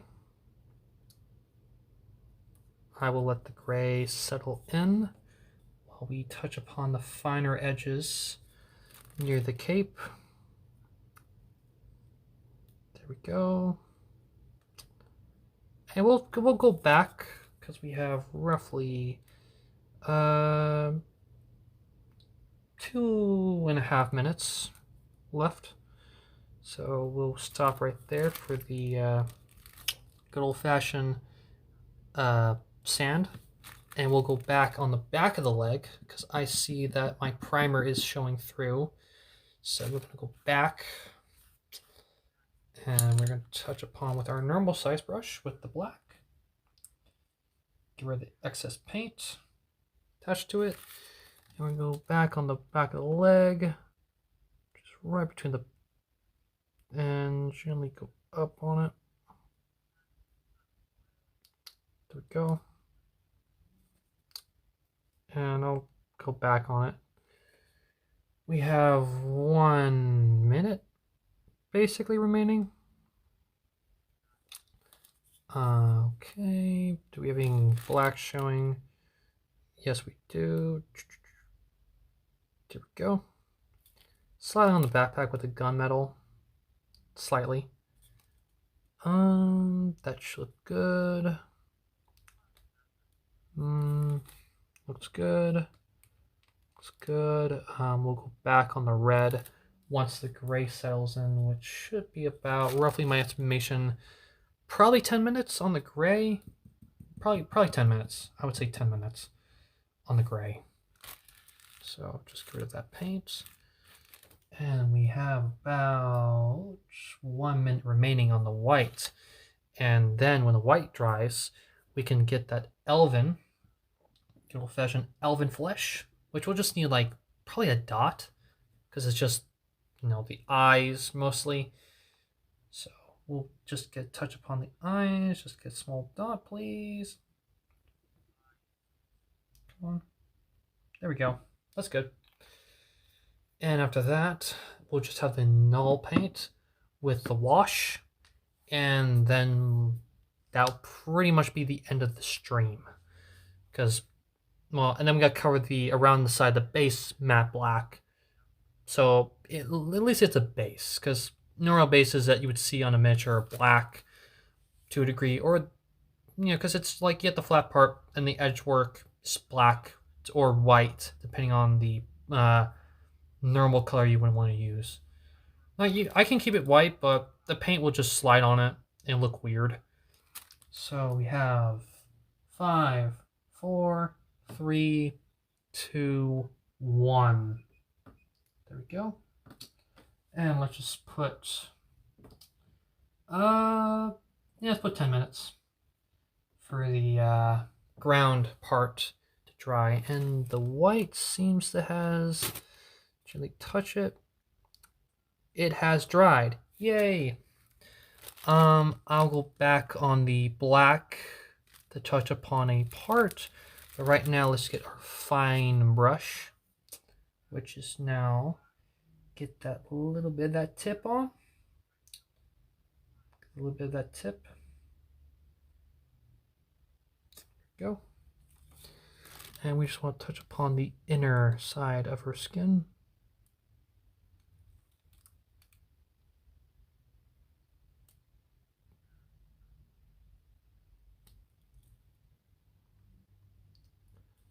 There we go.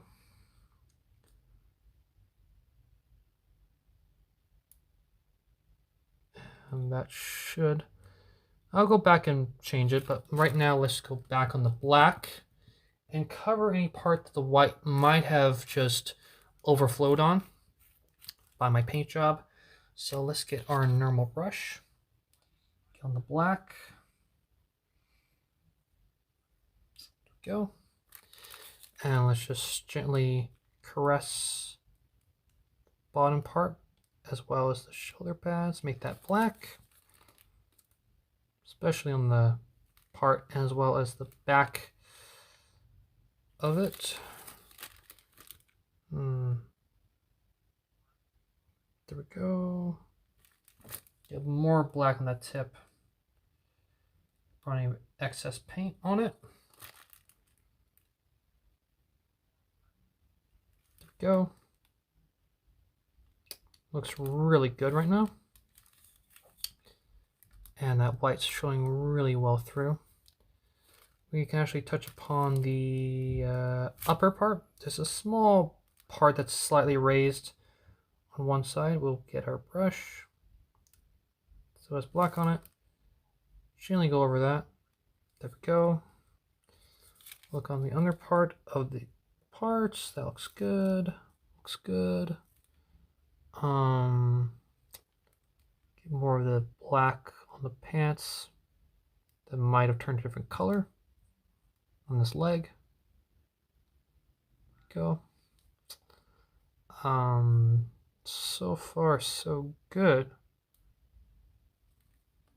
That part.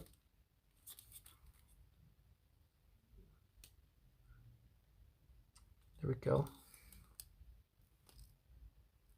That's fine.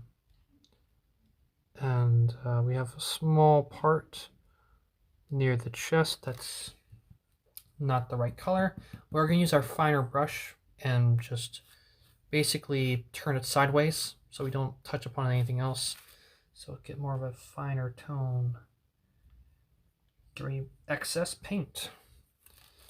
And we're just going to gently rub across the top. There we go. Looks good. And now we gotta wait for roughly 6.5 minutes for that gray and the real yellow to kind of, well, desert yellow to finally dry out. Give about probably 7 minutes on the flesh color to soak in, so we can touch upon the other stuff. So let's see if we can do any more touch work. Just look around. Looks decent. Oh, we can work on the brown for the gauntlets as well as the gunmetal because some of it has actually gone onto the gun. So we'll get our normal size brush, get that gunmetal, wipe on any excess paint, get on the handle of the gun, make that gunmetal, get on their side, and get close to the fingers. There we go. And we'll put on the bronze. Next, to touch upon the magazine of the carrying case. And check on the tip. Okay.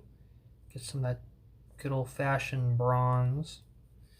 And we'll gently touch upon the magazine.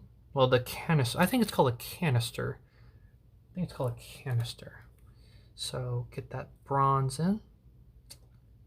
And we're going to touch upon, wipe that off, and we're going to get that oak brown, which I've used for the corset and gloves. It looks a lot better because it's more of a darker brown, and when the gloss goes on it, it really darkens it, so it looks more of a used worker glove that you would see on people. So we're going to gently cover this with the fingers. There we go. Get a little more on the paint. I might need more, but we'll see. We also have this finger, which is on the other side. We're going to gently caress it. More of the tip of the finger. There we go.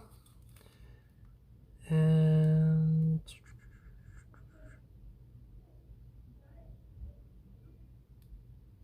got it.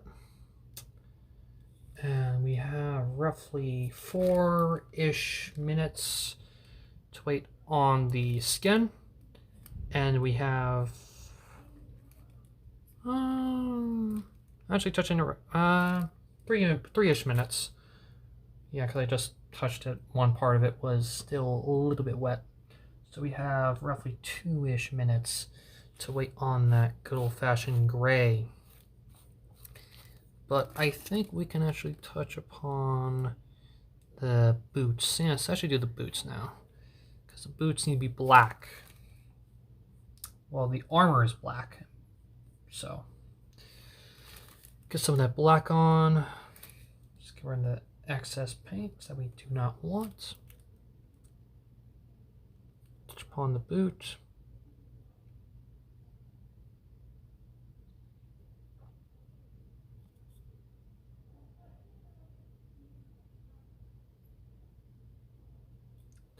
And now we'll get that red for the underside of the, well, really on the edge work on the cape. Well, robe. It's a robe, technically speaking, because it's the robe first.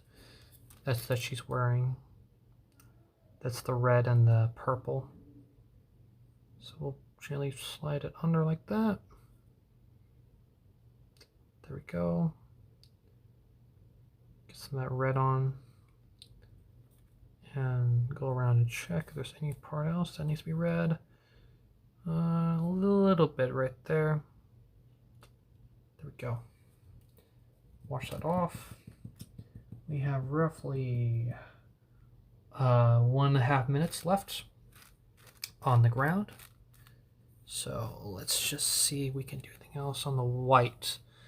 Then we can focus on the hair wise. The hair looks pretty decent, I would say.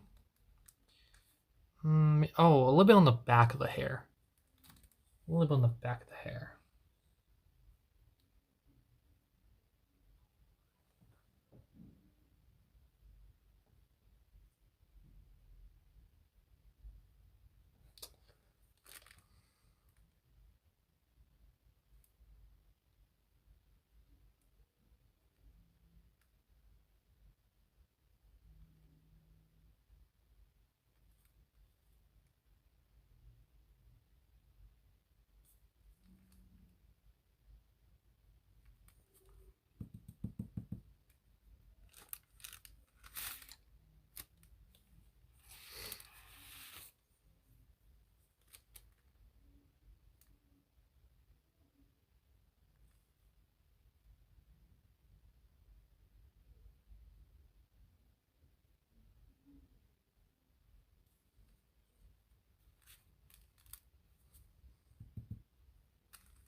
do that.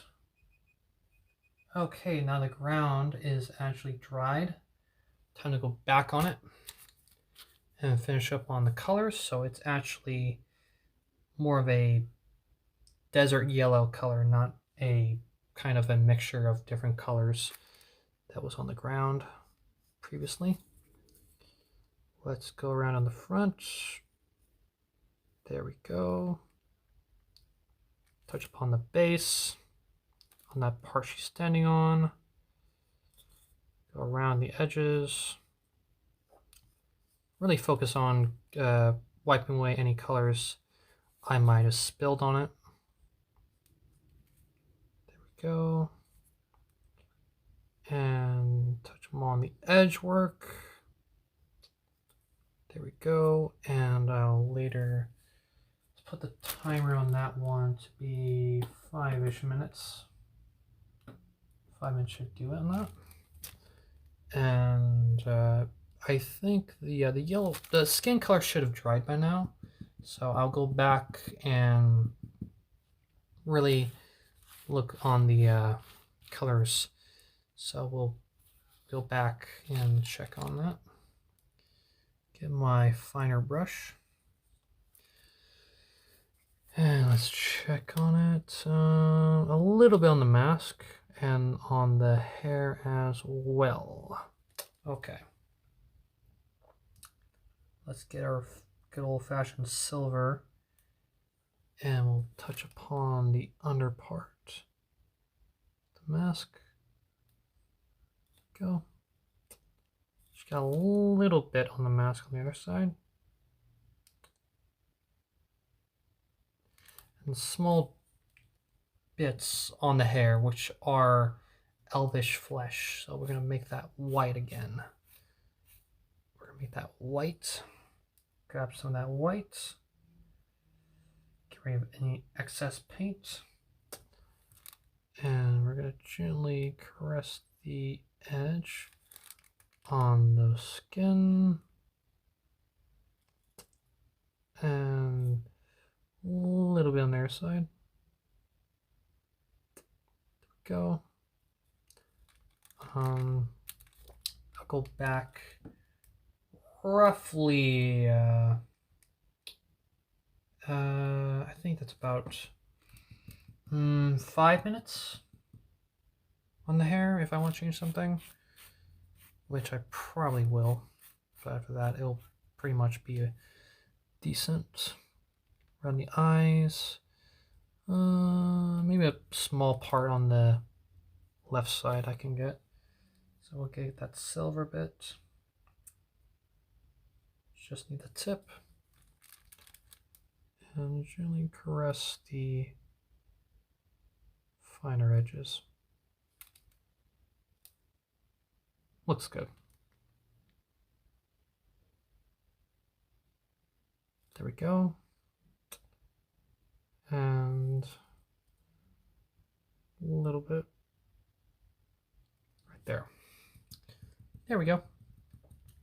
Now we have roughly about 2.5 minutes for the base.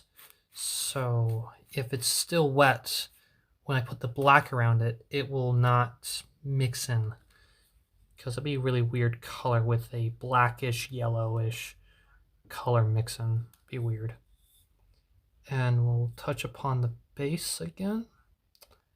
And after that, it'll just be the wash, which will be relatively simple. And I can actually put the small writing on the paper on the back. So we'll do that right now. So get rid of excess paint because we only need the tip. And just squiggle.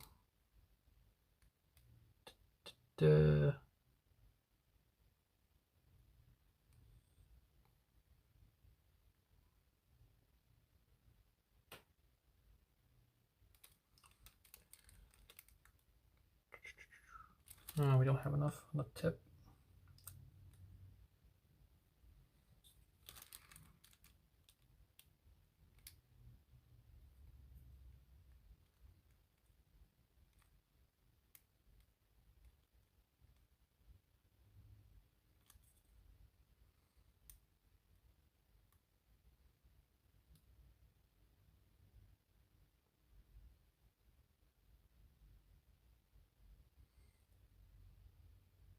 go.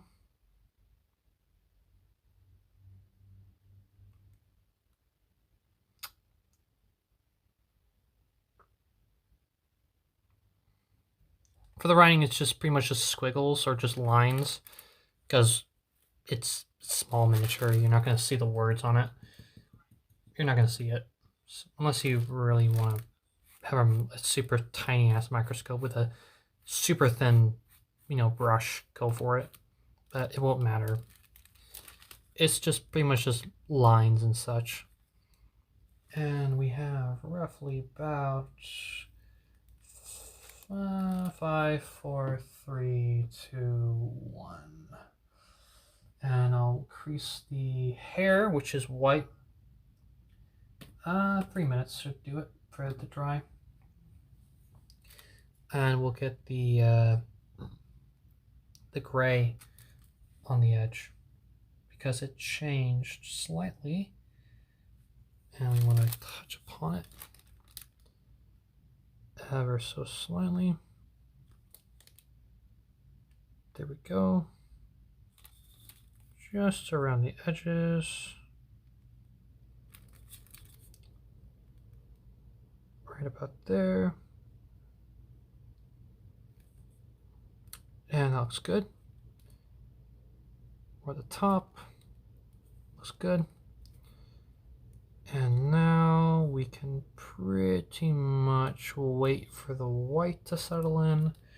And I will pretty much just have to put the wash on it. I see a little bit of gray on the part on the cape, which will make it red again.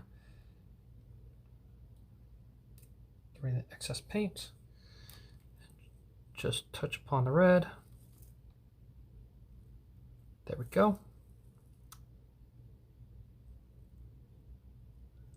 And more on the cape, it's up here. That is slightly closer. Make that red. And should about do it. Go back on the purple. Might as well just do small finishing touches before we put the other washes on. So get that purple on, turn that sideways, get that purple. There we go. And the under part of the boot is my primer, which is white. So we'll touch upon that with black. While we have 40 seconds left on the clock for the white to finally dry. And I'll just simply go back with the black. And then we'll basically be done, per se.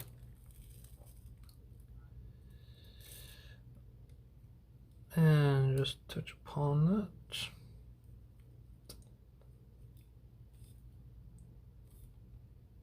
Get more of the edge part.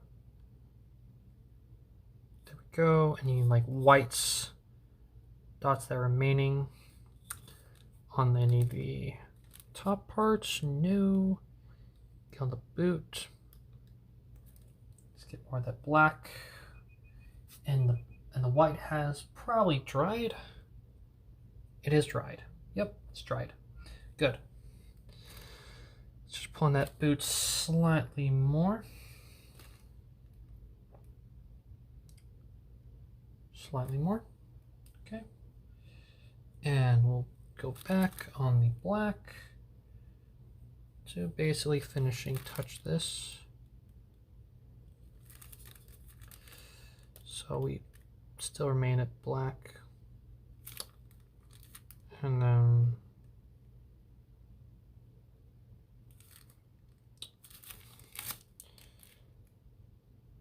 touch on the back part. Looks good. And now I'll give that roughly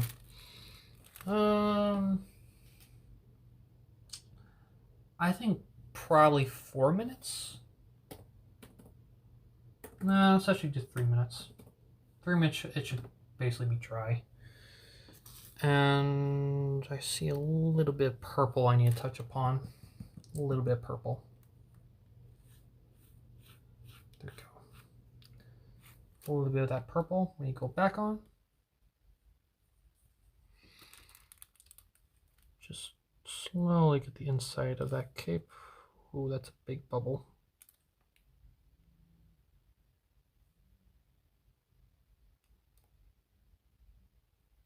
Do not want you. Get off.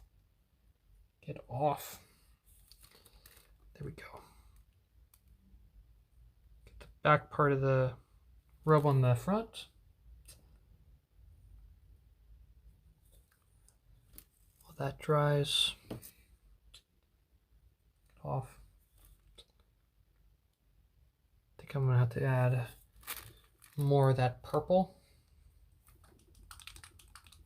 There we go. Shake it up. Put some drops. And we'll mix that in. Just bring the excess paint. Go.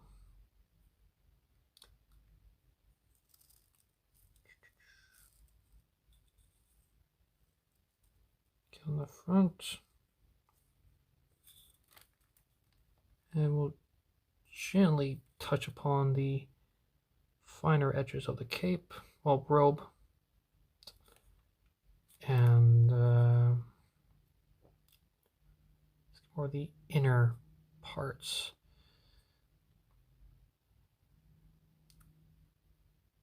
That looks good. We have 1 minute remaining, then it's just null paint. Well, we can pretty much actually touch upon the base. So we're gonna lift her up like that, because I'm gonna go around it. Get our big chunky brush, big old chunks.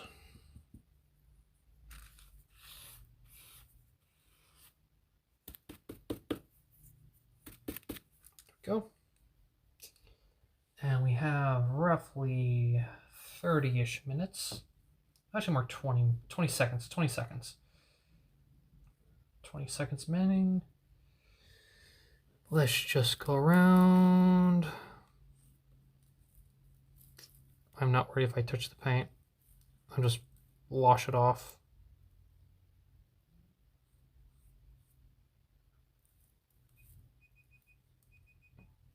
Stop the timer.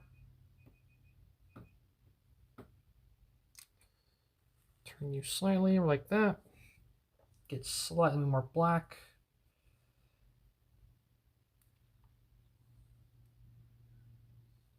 Go.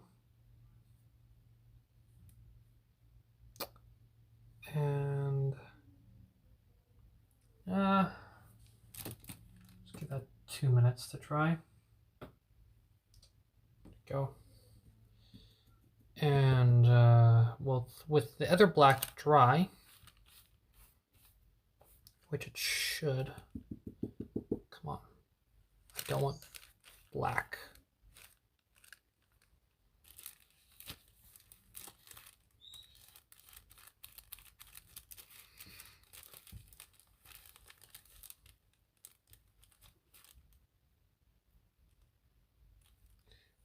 Jeez, come on. Dry off.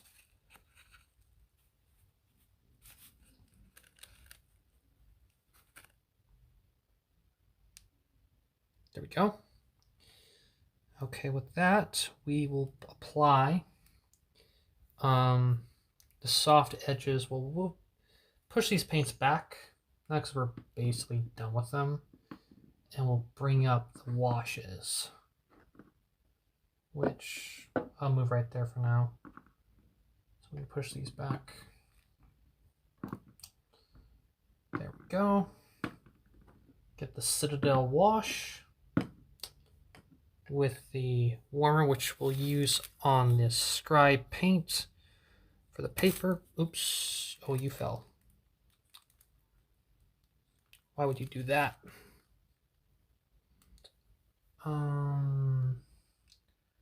I think I'll put her back in when the timer is done so we can actually wash. Got 20 seconds remaining on the clock. And then I put her back in, then we put the desert yellow, and then the wash will be put on. So 5, 4, 3, 2, 1, stop. There we go. We don't need more. We don't need a timer anymore. Don't need it. Actually, well, I'll just get ready for about 3 minutes on the bottom part, which I'll well, actually we'll do it right now. Just touch upon the top part. Just roughly just put you back in. There we go.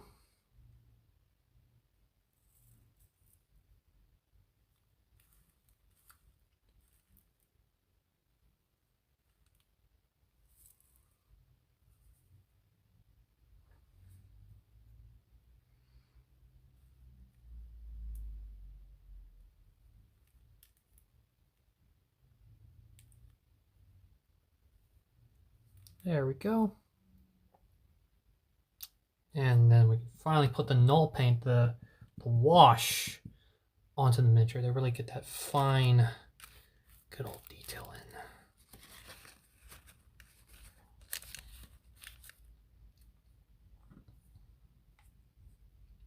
in. Open you up.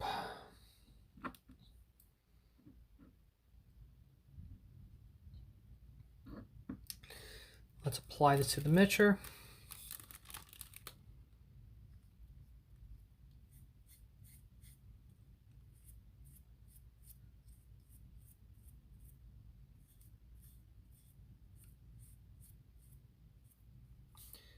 There we go.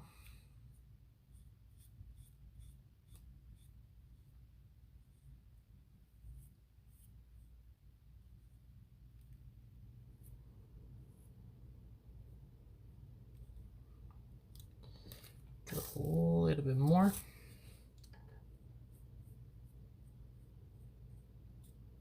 Get on the robes. Get on the shoulder pads.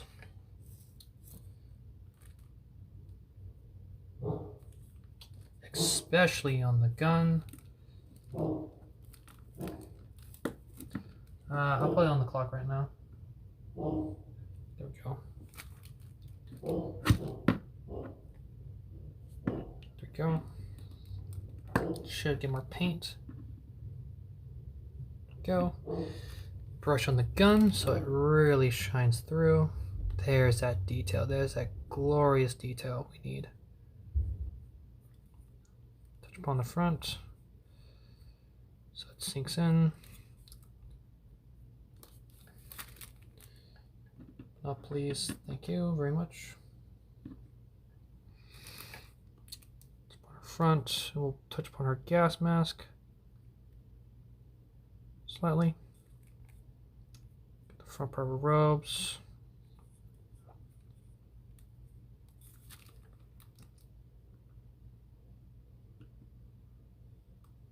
Go. Get the top part of her for that.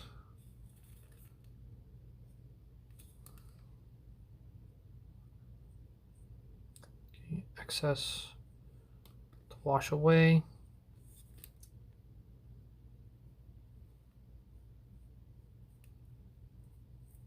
Some of her leg.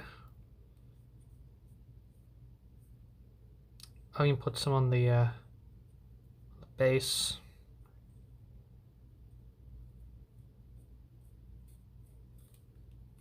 There we go.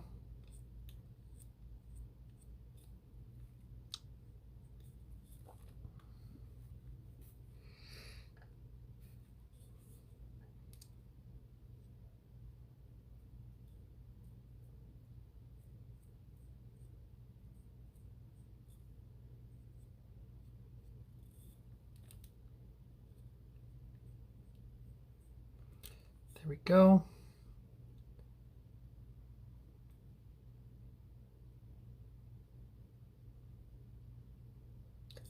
Now let's get that other color, which shouldn't be too hard because we'll use the finer brush.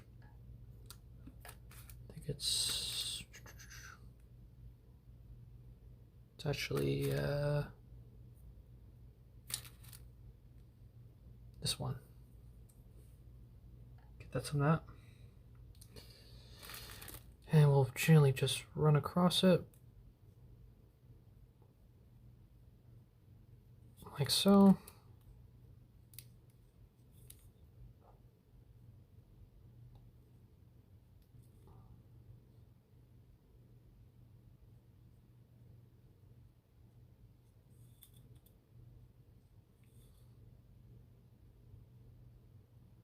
There we go. And that should be about done.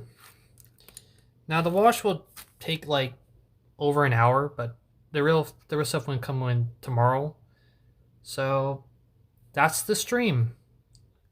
I hope you enjoyed, and I'll be back to paint more miniatures of the Sisters of Battle and Saint Celestine with other surprises along the way. See you next time.